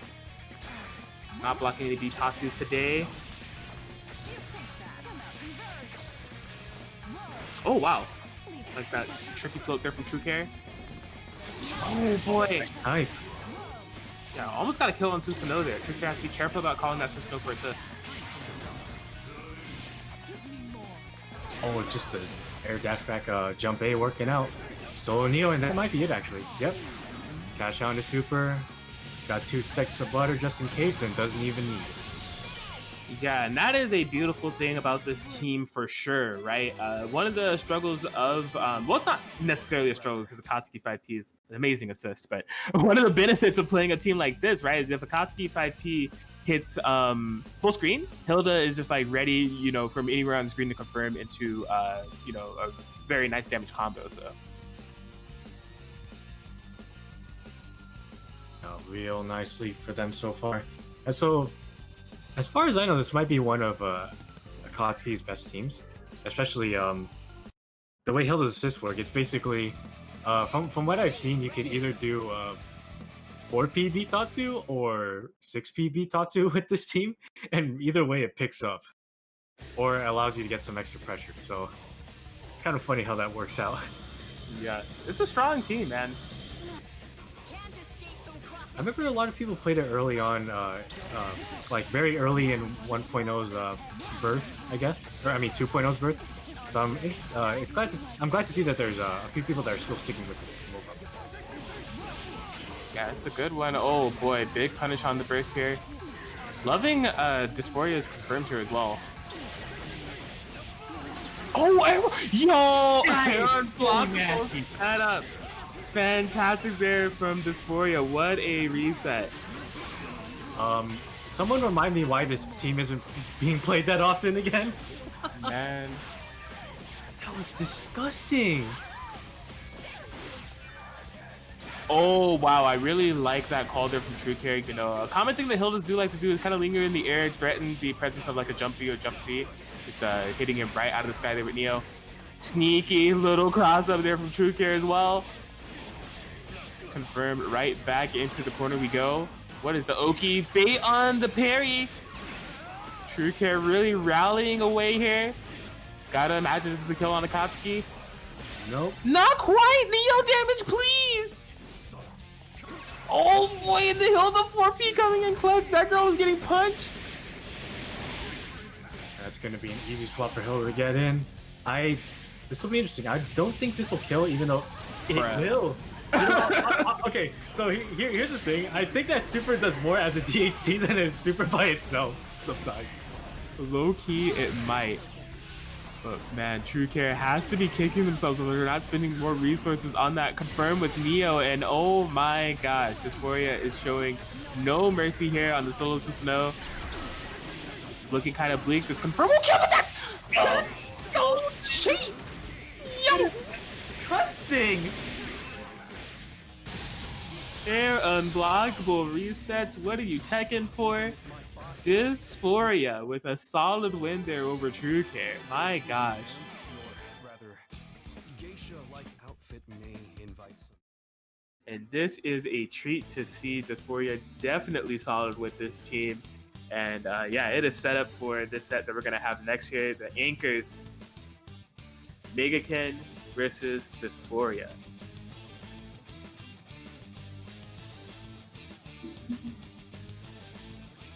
Man. What a team. I'll say it again.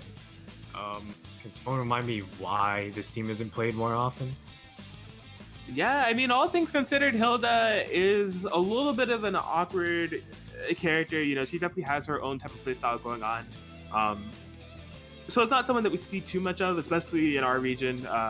Being on the West Coast, we don't have a lot of notable Hildas.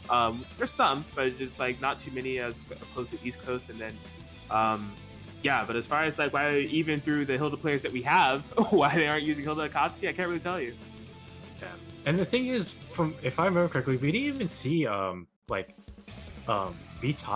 hard to blockables being used in that set.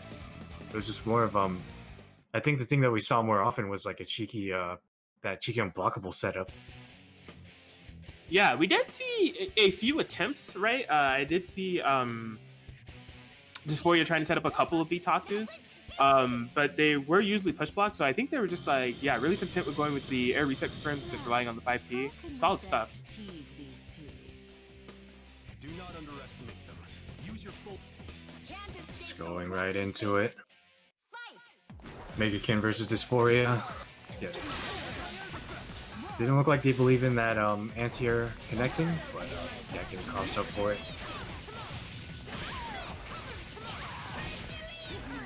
Oh boy. 6P.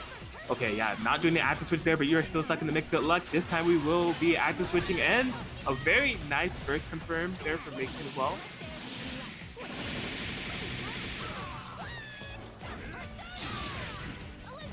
He's out there. Oh man, the lunge punch! Hey, Megan's been getting a lot of mileage with that B lunge punch, just catching so many people off guard. Look at these parries! Oh, that was sick. Bruh. Oh, you are in the danger zone. Yeah, just trying to call out push block of DPs, and you're gonna hold this a blockable player? Looks like you will. Just getting hit with a grab. Okay, power charge confirmed. Is this gonna be enough? Yes! Yeah, Megakin definitely smart to go for the power charge confirmed there rather than some type of DHC or anything.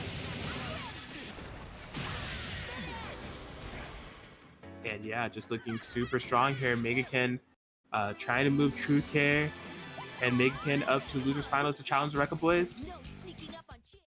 Dysphoria definitely still in the show with that last match, but we cannot forget they have a high hill to climb, and Megakin is no slouch. So really back against the wall up for them now in terms of BG, Igus, and Dysphoria. They're going to have to win 2 games here.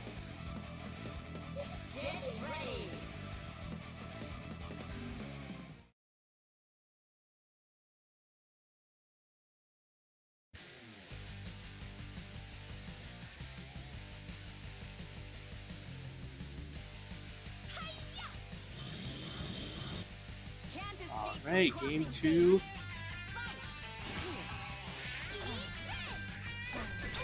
Okay.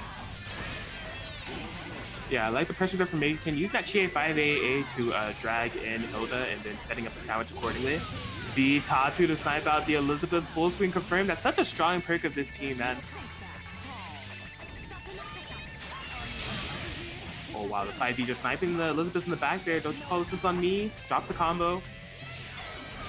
Oh wow, and Dysphoria tried to interrupt with something there. Unfortunately got punched for it. It might have been a falling pain. Not working out, but looking real good for Dysphoria so far.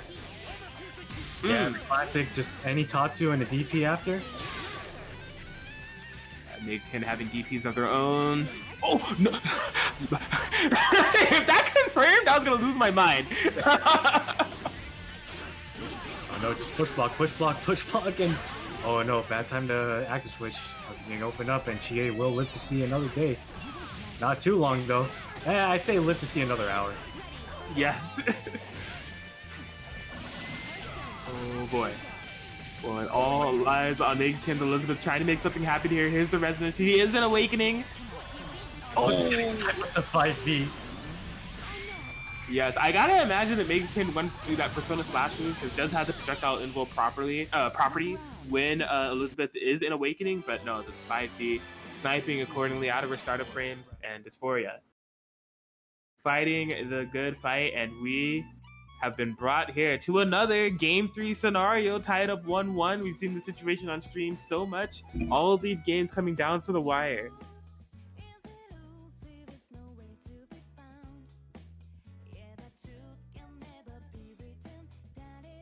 It's like to get it over a little bit, trying to stay composed.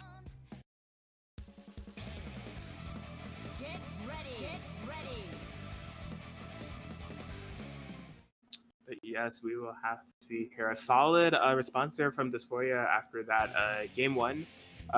Both of them have had pretty, in terms of the games that they've taken, they've been pretty one-sided.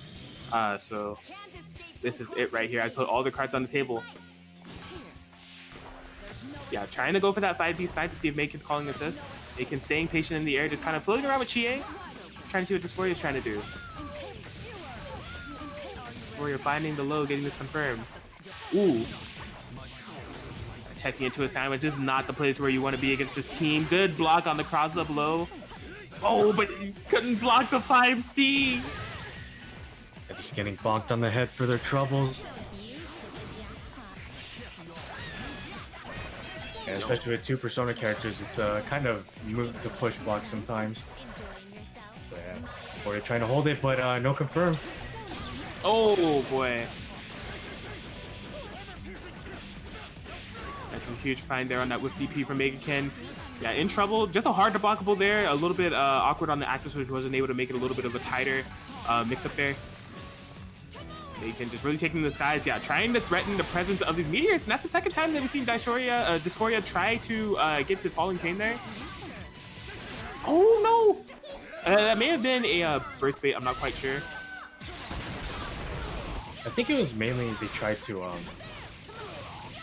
I think they tried to do a call super, but especially with like super flashes, it eats input sometimes. Oh man, what a confirm off the counter hit. Eitatsu with the Hilda 4P behind. Cashing in these punches, but not punching in a kill. Elizabeth super low here. Megacin needs to be careful. Yeah, that was a good time to burst, especially they're trying to set up Eitatsu. And nice pickup too. Fantastic confirm off of the B counter hit, dragon kick. Oki, yeah, up backing. I think that was a fantastic defensive from Dysphoria, but couldn't punish the DP accordingly. These meteors have been doing so much work. Dysphoria just taking to the air, not trying to challenge it this time. The sneaky crossout gets the first. Oh no, getting sniped out. Completely yeeted. Oh, but the no! That be it. And there we have it. Dysphoria able to put BG Igus on their back and carry them to losers finals with that amazing round of sets. What a solid showing. And also, I see you, Etra, reminding us that call was in 12 minutes. Appreciate it. Much appreciated. But yeah, solid showing by both of them, and True Care Megacin will be going down here and will be facing Rekka Boys, aka J Gotcha BZ, and Detective Crow in losers finals. Yeah, so I am excited to see this one. The Rekka Boys, they've been really going on a tear here as far as their sets are concerned. You know, 2-0 over Serene Smile and Common Mob, and then 2-1 victory over Mystery Racer and Metallics. Just ran into a little bit of a wall in the form of Midori and Lotad, who have been looking super strong throughout the entirety of this tournament. But BG, Igus, and Dysphoria making the run of a lifetime. That was actually a run back against True Care and Megakin. True Care and Megakin were victorious and sent BG, Igus, and Dysphoria to losers early. And then just from there, it's just been the big losers run, where they got the 2-0 victory over Eris and Suro, the 2-1 victory over Mystery Racer and Metallics, and then now what we just saw, the 2-1 victory over True Care and Megakin in the run back. So both of these teams have been doing quite some damage in terms of this tournament, but it all comes down to this losers finals. Who's going to fight and come out victorious to get a chance to fight Midori and Lotad and Grands? Yeah, really solid work by BG's Dysphoria so far. They got their revenge and they're looking to take it all away. Yes, sir. In terms of the front runners, looks like we're going to have J Gotcha, BZ, and Dysphoria. I keep wanting to call him Dysphoria, but it's Dysphoria. Excuse me.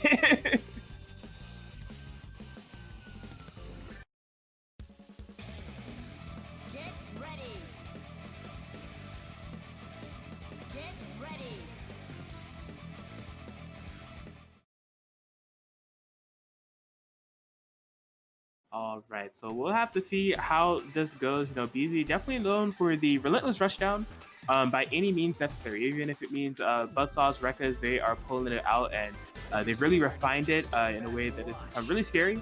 But going up against Dysphoria here, who has just been on fire with this Hilda Akatsuki, you know, just solid Hilda play all around, but just some nasty situations they've been able to set up in terms of these character assists. Game 1. Dysphoria trying to take the offensive, getting quick low right there. Yeah, doing the round start 2B with Hilda is, in my opinion, a huge call out, because it's such a air call out button. It's not really going to do much against a button call from anybody. So really just calling out that Jake got to want to take to the skies is the round start.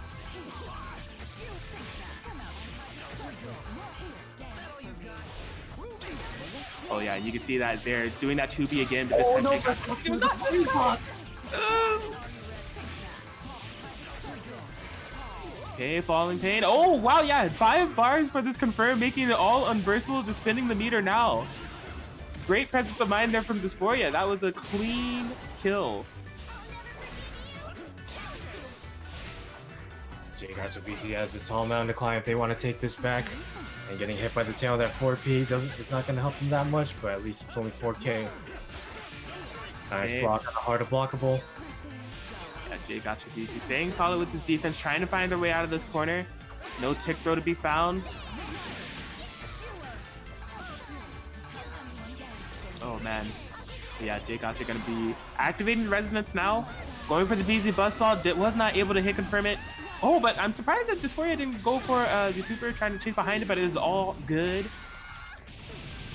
Finding the confirm regardless.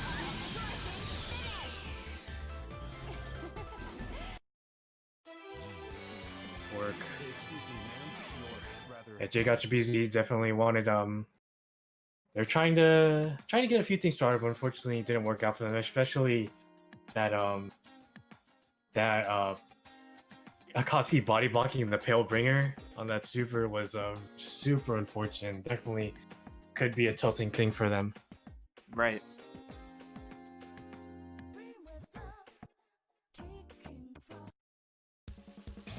Well, going straight back into it here. Yeah, I just think Dysphoria is doing a good job of really controlling the space, not getting suffocated by any of the J Gotcha BZ pressure, and really challenging J Gotcha BZ to kind of navigate this and really earn their way in. If you're scared, you can just stand back and watch. Yeah, let's see how BZ plays around it. There were definitely some big calls from Dysphoria there, really relying on those Hilda 2Bs. So in terms of this round start, I'm interested to see what options that both players choose. not underestimate them. Use your full power and win. All right, game two. Oh man, happy birthday snap with 5B, not much damage, but forcing the burst out of J Gotcha BZ. And yeah, look at Dysphoria, just really chilling here. Honestly, forcing J Gotcha BZ to approach rather than putting him in a bunch of pressure, because Hilda can play that full screen game. She has some amazing assists in terms of Akatsuki to really like supplement that. And yeah, it's really just on J Gotcha BZ kind of crack this. Yeah, J Gotcha BZ definitely trying to make certain things happen, but I think one of the things that happening, especially earlier in this match, is just a jump seed with an Akatsuki assist holding it back has been doing a lot for Dysphoria so far. Yeah, Dysphoria just staying so solid. This super stoic gameplay is the only thing I can really call it here. Yeah. Oh wow, yeah, was scared of the oh man, yeah, was scared of the unblockable. A interesting confirm there by Dysphoria that looked to be pretty burst safe. Oh no. Instant confirm into the super. We will be losing height on the side of J Gotcha BZ. It's just all up to Ruby to try to bring this back. But Dysphoria just looking so solid. Sandwich on the incoming, trying to go for it. Oh no. Yes, and with that, Dysphoria will be getting a game on the board for BG Igus and Dysphoria. BZ won't be able to play for the remainder of this losers finals. The all pressure is on Detective Crow. It may invite some misunderstandings about our relationship. Couldn't you wear something? So yes, we will be getting Detective Crow versus BG Igus. BG Igus is able to get the win. Then we will be seeing BG Igus and Dysphoria challenge Midori and Ultimate Lotad in the Grands. It's going to be up to Detective Crow to make the run back. I'm just now noticing, you know, BG Igus, the character coordination, right? Both Hilda players.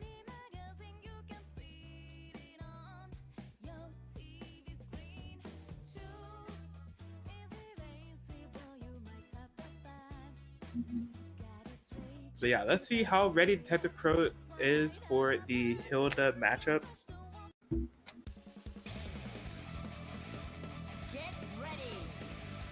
It looks like Detective Crow isn't locking in the Akatsuki Naruto for this.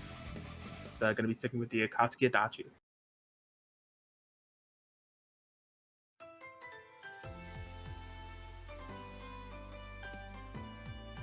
So I'm interested to see what type of gameplay that BGI is going to bring into the mix. There's definitely a lot of scrambles that we saw in the Elizabeth Mirror when they initially played. But Dysphoria has this very nice, cool, calm, and collected game plan they're bringing against J Gotcha BZ. I'm wondering if BGI is going to be looking to implement that. And then Detective Pro, we already have seen the story when it comes to them, just pressure for days, B, Tatsus, and Zeals all around. But BG Igus is the one who's going to be taking the offensive here with the big 5A opener.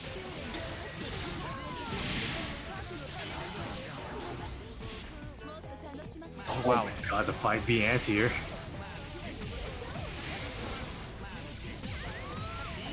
Alright, power charge 8.6k, nice snipe. Getting a pickup, but full combo, doing basically some Batista damage right there, but still working out nicely. Hey! Nah, you're absolutely right. Okay, push back on the 2B. Oh man, Detective Pro really piling on the pressure here. Finding the air dash. A. Ooh. Oh, I got crossed up. Same.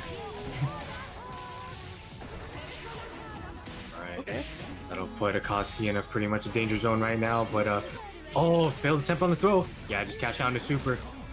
Yeah, I think that Igus was trying to go for either trying to go for TRM timing, hoping that Detective Pro was going to do a push block, or they just slightly mistimed how plus they were and just wasn't able to get the throw after the 4P.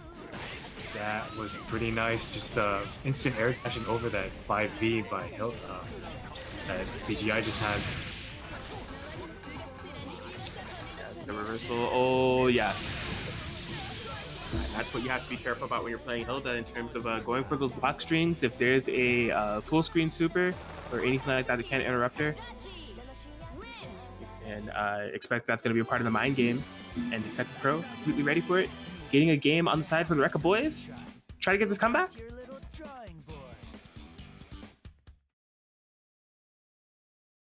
We shall see.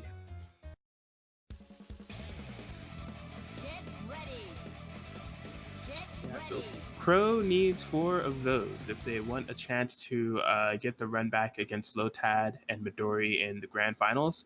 They have 1, so they are 3/4 of the way done. But not an easy feat, and you know, BG Igus definitely putting up a solid fight there. That set really could have gone either way. But see if they're able to make the proper adaptations here.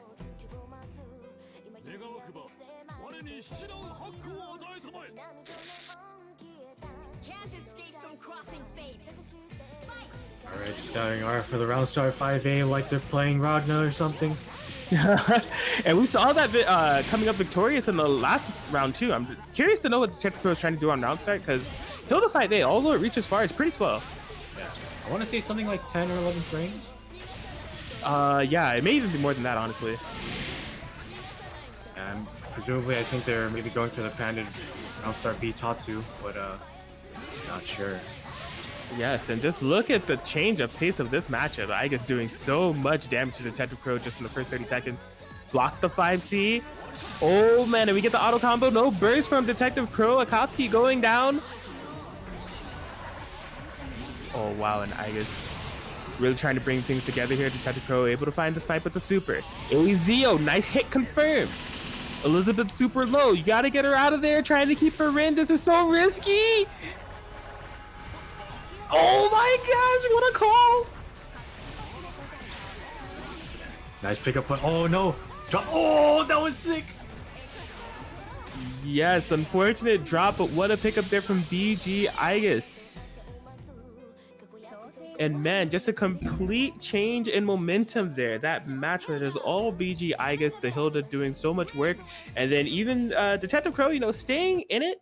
Trying to get the Adachi comeback, had a couple of good hit confirms there, but Igus just staying solid and collected with that Elizabeth, just able to bring it all together.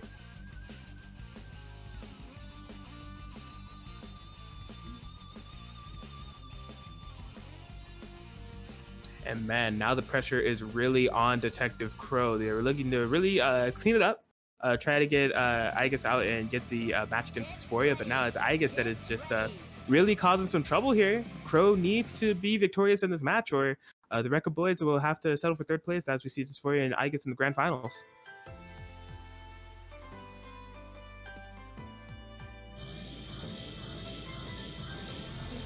So a tense situation here. Loving the kind of dichotomy of Hilda play that we see from this Igus and Dysphoria comp here, as we definitely see Igus as the more aggressive of the two. But here we go. Can't escape from crossing fate. Oh, what? What's going on? 5B auto combo coming in so clutch in terms of the animation to avoid the beam. Oh man, Detective Crow. Nice presence of mind by Detective Crow and that side stop at the beginning there. So, you know, Detective Crow realizing that they would end up on the other side and just got the full combo. And this has been an explosive round so far by them. Yes, you want to talk about momentum. I mean, Igus had it in that last match, but now Detective Pro just firing back with just an equal amount of intensity.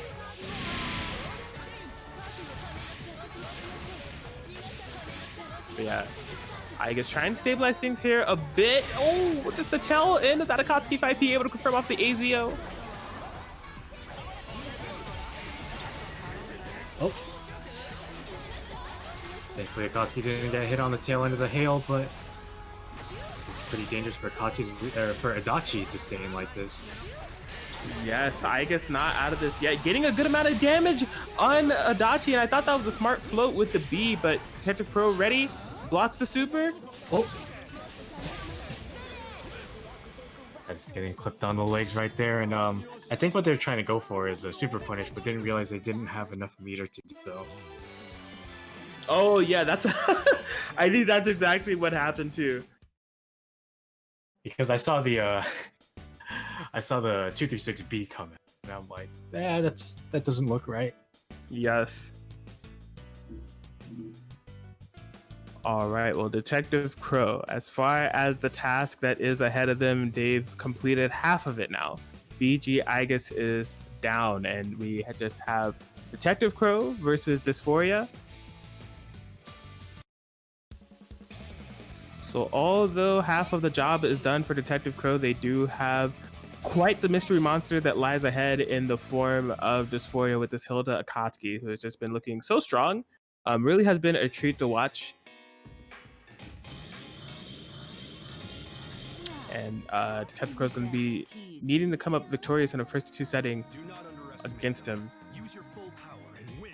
But again, the dichotomy of Hilda play, right? We definitely saw Igus being the more aggressive of the Hildas. If Dysphoria opts to play this the way that they play against Jake Achibizi, you could expect to see possibly a little bit more reserved gameplay. As I say that, jump C5P.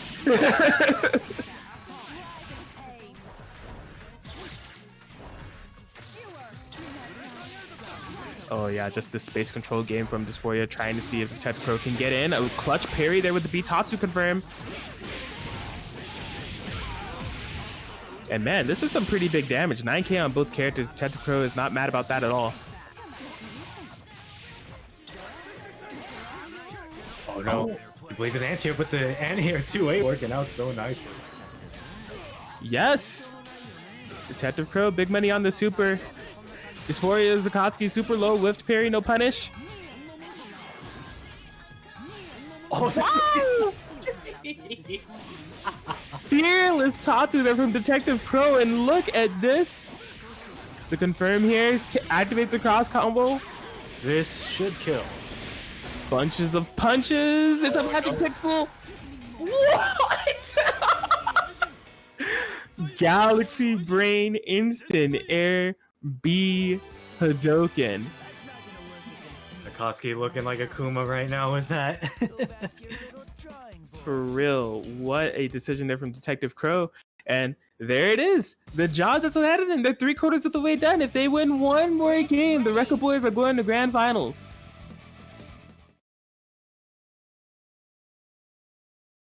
Let's see if Detective Crow can take this home for them.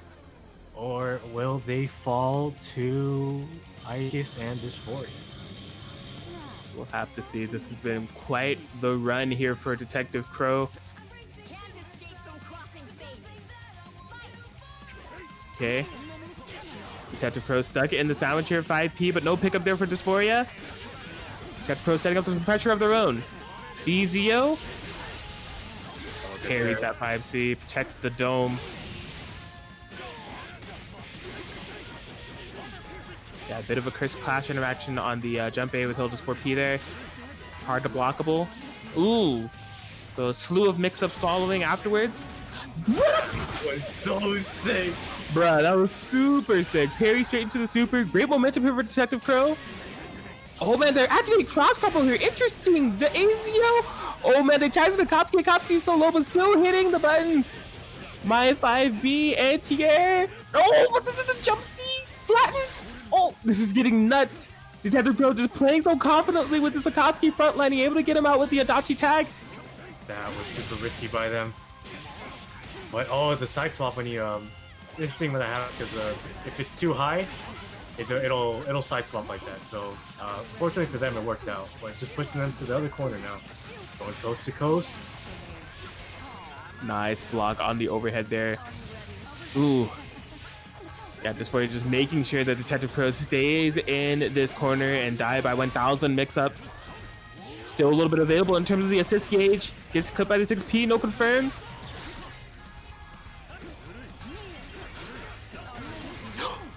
No, that's too far.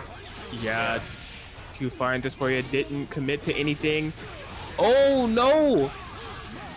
I respect the attempt, but unfortunately not working out for Detective Crow.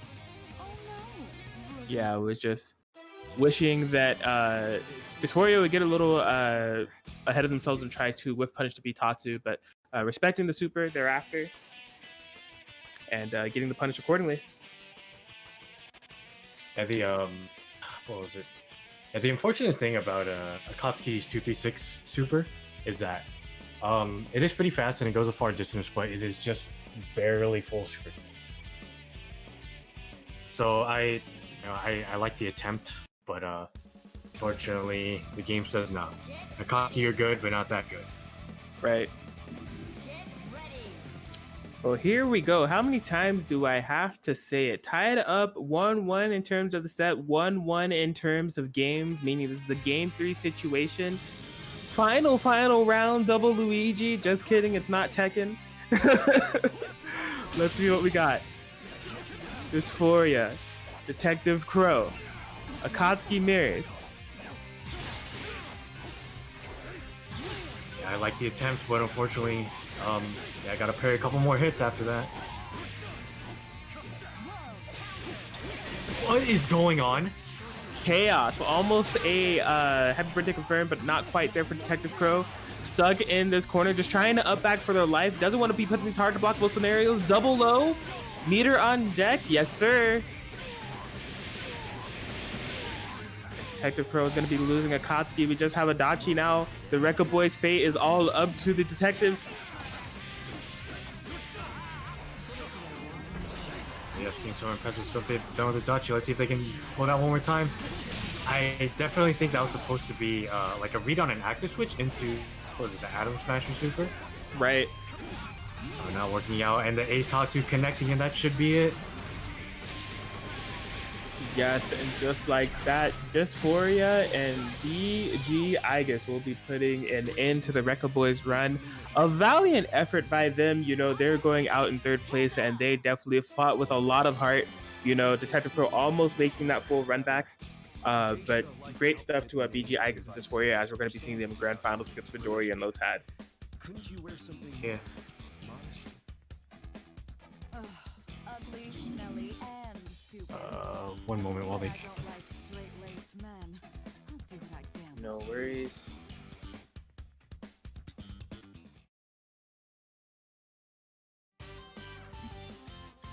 But yeah, guys, just like that, grand finals is set. We are jumping straight into it. Thank you guys for sticking with us. And again, right after this set, we're going to be tuning in too. We're going to be watching Arc Breather Japan, see the Japan action that's going on over there. And yeah, exciting weekend for BBTAG action. Northeast Arc Brevo happening tomorrow afternoon. Well, afternoon for me, you know, it may be different for you, so be sure to tune in there as well. But yeah, all things considered, we've had a solid tournament over here at twitch.tv/GuzmanGaming1, the 5B of the NCG, Neo Celeste's own. As we are wrapping up, and it looks like the frontliners we're going to have is Midori versus Lotad versus Dysphoria.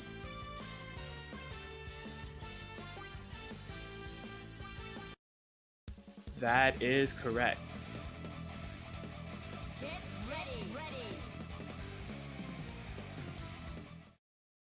So yeah, definitely in terms of games won, like the amount of games that each player has won for their team, they are definitely the anchors, I would say, as far as the team just fighting it out first to see who's going to dictate the pace and get the momentum. But Lotad and Midori fighting from winner's side, so they definitely have the advantage here. But yeah, just a solid losers run from Dysphoria and BG Igus all the way up until this point. It's definitely something to note. And here we go, grand finals, BBTAG and Shield number 28, plus frames, straight into the throw. Dysphoria dropping the end of that combo there, but not the worst thing in the world. Oh, I like that 5B interrupt there from Ultimate Lotad, unfortunately not accounting for that Akatsuki. 5B, and what a cheeky active switch there, punishing Weiss accordingly, forcing the burst out of Lotad. That 2-1-4 Tatsu with the hill to 4P is so strong. Okay, yeah, push blocking the Tatsu, no hard to blockables here, baby. 5B snipe on the Weiss assist. Good defense here from Lotad, and I like the 2C sweep. Flitsies. Okay. Yes, just finding that sweep again, this time off the frame trap with the 5A. Lotad's Aurier putting in so much work here. Yeah, needs to be careful of that Hilda 4P in the back. Both of them have cross combo activated. Full scramble chaos mode, soul stone activation. Aurier is definitely going down here.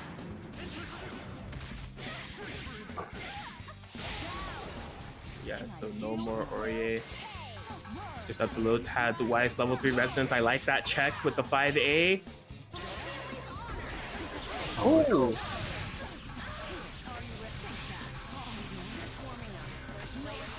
Oh wow, yeah, that will be a full screen interrupt. Great stuff there from Lotad. Trying to set up some Ice Shard, get some more value out of this resonance. But it looks like it's gonna be coming to an end here with this confirm. Not quite. Oh, but the reset. Dysphoria. Yes, that'll do it. Yeah, able to get the cross raid right after that super. And Dysphoria setting the pace, getting game 1 for Dysphoria and BG Igus. Yeah, solid work from them so far.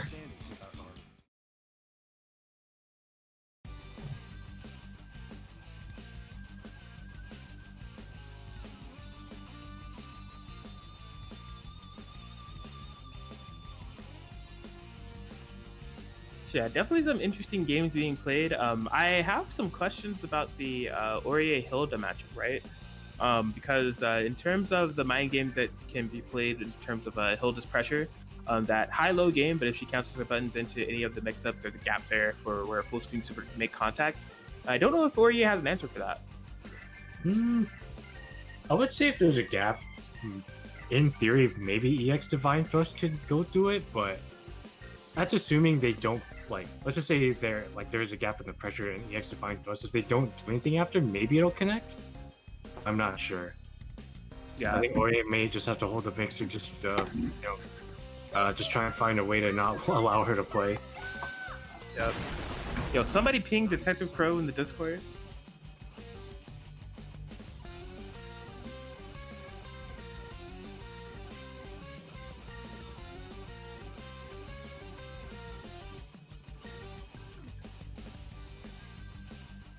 Man, yo, where's Detective Crow at? Asleep at the wheel.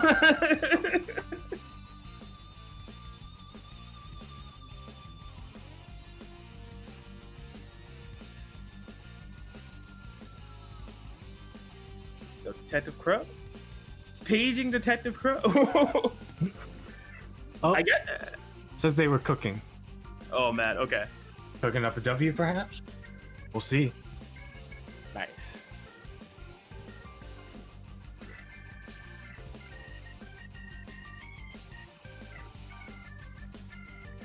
Oh, is Detective Crow and Calamity Hero going to fight each other? Oh.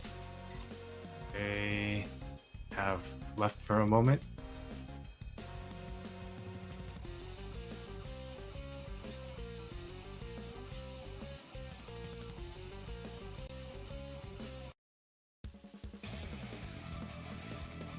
All right, well, it's all good. We are back.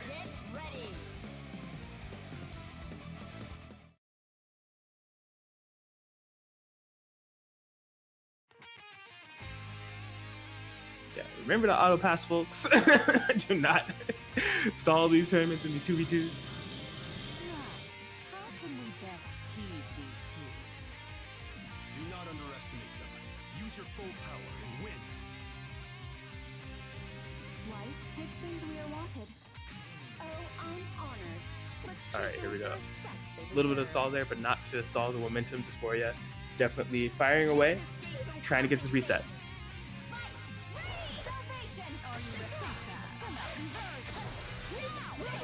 All right, nice 5P calls there from Lotad, setting up the Savage instantaneously. Active switch. Dysphoria actually fitting in a raw tag in there somehow. Yeah.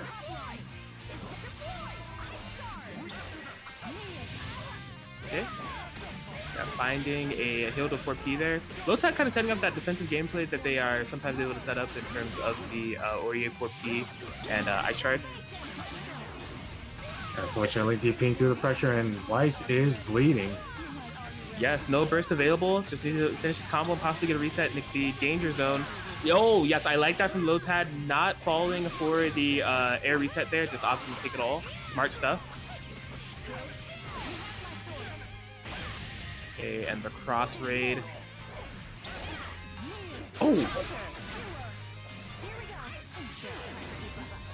Yeah, land straight into the sandwich, jump straight out. Wow! Smart stuff to cancel that 5B into the DP to avoid the Aurier reversal super. Oh man, and these two really going back and forth. The assist characters in the back both pretty low on that orange health. Okay, jump Z, 4P, nothing. Plus frames. Finds the low. 4 bars on deck, trying to build a 5th one. Okay, yeah, opting go for a mix-up. Bursting straight through it. Lotad, both characters pretty low. And yeah, Dysphoria, recognizing they were stuck without a Akatsuki in there, opting to tag in the Hilda, but puts himself straight into a mixed situation. Lotad capitalizing accordingly. Dirty stuff here. No burst. Gets the throw bait. Will this kill? Yes. Not working out real nicely so far. Being put in the orb situation, getting clipped low, and no cross rate just yet. Probably will now if they need it. No, don't even need it. Yes, and great stabilization there from Lotad, right? It looks like Dysphoria had a good amount of momentum and good things going on there with bringing the Wise and Aurier so low, but just unfortunately had the Akatsuki in after one of those cross combo exchanges and really needed to take time to bring in Hilda. And once she came in, Lotad just recognizing it was a perfect opportunity to set up some dirty, messy guesses and just running away with the game from there.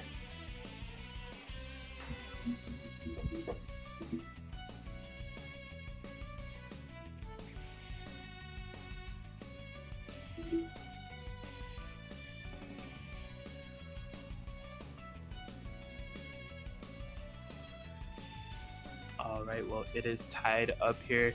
Again, it's just the battle of who has the higher hill to climb. As if Lotad is able to get this, it would just be up to Midori to take out BG Igus, and that could be the tournament. Or even if, Midori fought BG Igus and was locked, then we get the run back between, or no, it would be the set between Lotad and BG Igus. And man, some funky stuff going on here with the lobbies. Seemingly.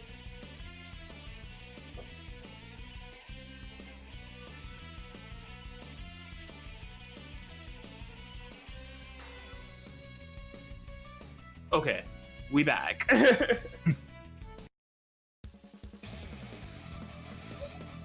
ready.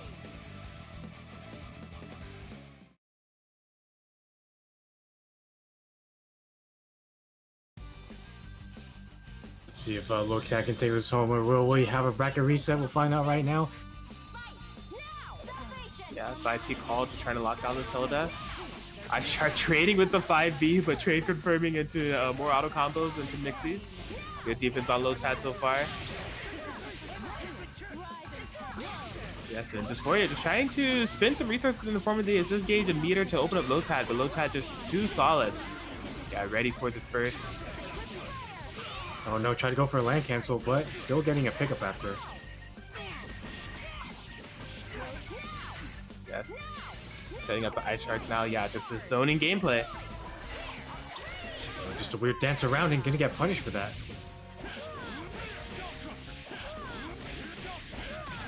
Yep, and nice confirm here from Dysphoria. Into the corner we go. Snipes out the Aurier. Yeah, just gonna activate the cross combo right here with punish with the 4P. Not much damage, but gets the 2C. Yeah, it's going straight into the super, not wasting any time at all. But on 5B, that was definitely the best thing to do, especially since it killed. You know, if he opted for the rest of that 5B, may have left an opportunity for burst, so I like to confirm there. Alright, Dysphoria. One character away. That's staying solid, push blocking. No hard to blockables from full screen this time. Pick up off of the 4P though.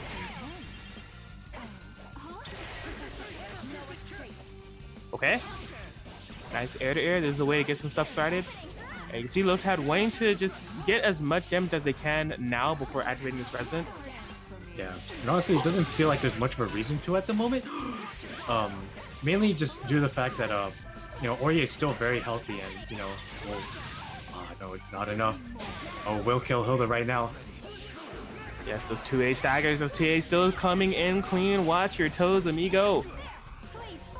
Yeah, and Lotad's still not activating the resonance. Just doesn't want to take any time to get off of this offensive because it's just working out so much here. Dysphoria cannot deal with the pressure. Oh no. Ooh. Didn't press the point, but yeah, good time to pop resonance. But and the lows get taken. And there it is, Lotad, making sure that the winner side presence is not tarnished in any way, getting game 1. I want to be the best partner you could have. And yeah, with that, we could be looking at the last game of the tournament here as we have Midori versus BG Igus. It is really all up to BG Igus to run this back.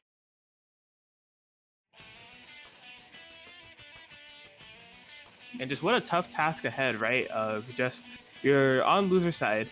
It's just you, and you got to overcome 2 opponents that have not lost a full set for the entirety of the tournament. It's quite the task. You know, this is, in fact, this is the same task that we just saw Detective Crow face with in our losers finals, and they were close to doing it. They were able to get 3 out of 4 of those games, but it's just really that test of resiliency and strength in order to overcome this. But we'll see if Igus can do just that. They have Midori first.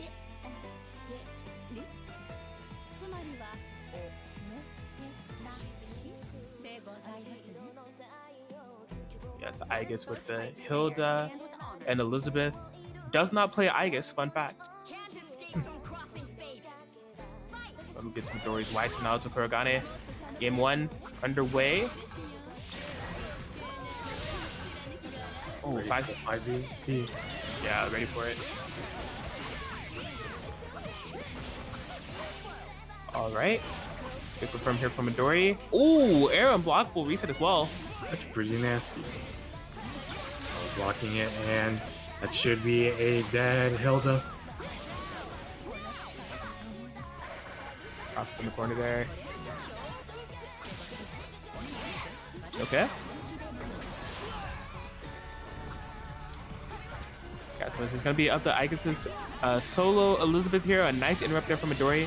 Igus has already popped the resonance, and it's only level 1, so really stark on resources here as Midori hasn't lost any true life. You know, some recoverable life lost on both characters, but no true life. Yes, and with that, Midori is able to take it in that fashion. Basically a ghetto perfect in a sense. Yeah.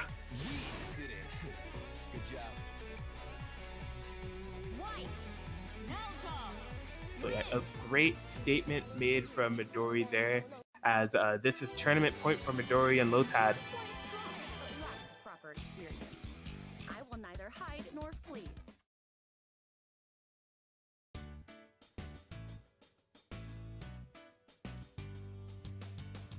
All right, well, let's see what Igus has left in the tank. You know, we've seen Igus definitely take some games, and have a lot of presence here with this Hilda and Elizabeth. It's just, again, there's a lot coming into play here of, like, even if you make it past Midori, you have Lotad waiting for you. So having to outplay Midori, but then having that in the back of your mind of what lies ahead is not an easy task in the slightest.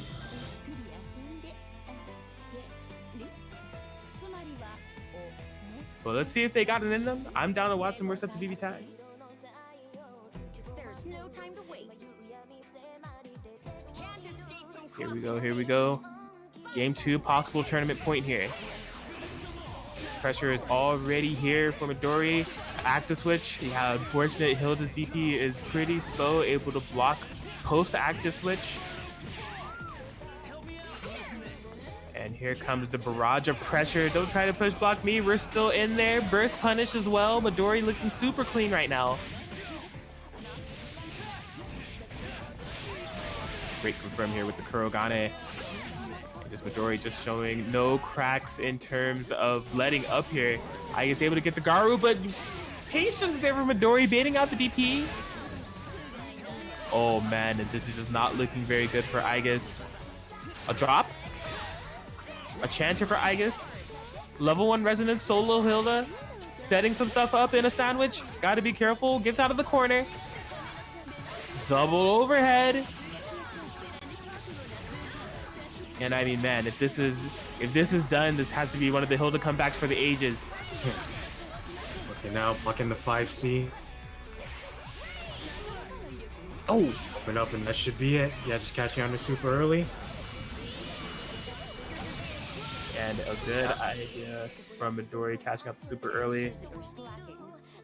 And they'll be our winners with Midori and Lotad able to take BBTAG and Chill 28 2v2 edition. Yep. Congratulations to Midori and Lotad to round it out. As we just mentioned, in first place we have Midori and Lotad. Second place we have BG, Igus, and Dysphoria. And in third we have J Gotcha BZ and Detective Crow, aka Team Record. Great stuff all around. And yeah, we thank you guys for joining us yesterday for PC Tag and Chill, and today for BB Tag and Chill 28 2v2 edition. That wraps up the BB Tag action we have over here at Guzman's channel for the next couple of days. But remember, BlazBlue and Chill, the premier tournament happening here on Sunday. I hope to see you all there. Show me some neat Cagliostro gameplay because I'm really enjoying that character right now. But if BlazBlue is not your style, well then there's no BB Tag over here as far as the Twitch is concerned, but there is plenty of BB Tag and BlazBlue content to catch up on Guzman's YouTube. So be sure to scroll down on the Twitch channel and subscribe to Guzman on YouTube if you want to watch this VOD or other VODs. And stay followed on his Twitter and join his Discord so you can stay in touch with everything that's going on Guzman. But we have an Arc Revo to watch tomorrow for Northeast, so be sure to check that out. And hey, West, I'm not getting off your guys' back. You need to sign up if you haven't already. We have ours happening on Halloween, so be sure if you are on the West Coast to sign up for the Arc Revo BB Tag Major that's happening next Saturday. But I won't hold you guys for any longer. Arc Revo Japan is happening right now, and quite frankly, I want to watch it. So thank you guys for watching. Have a good one. Till next time. See ya.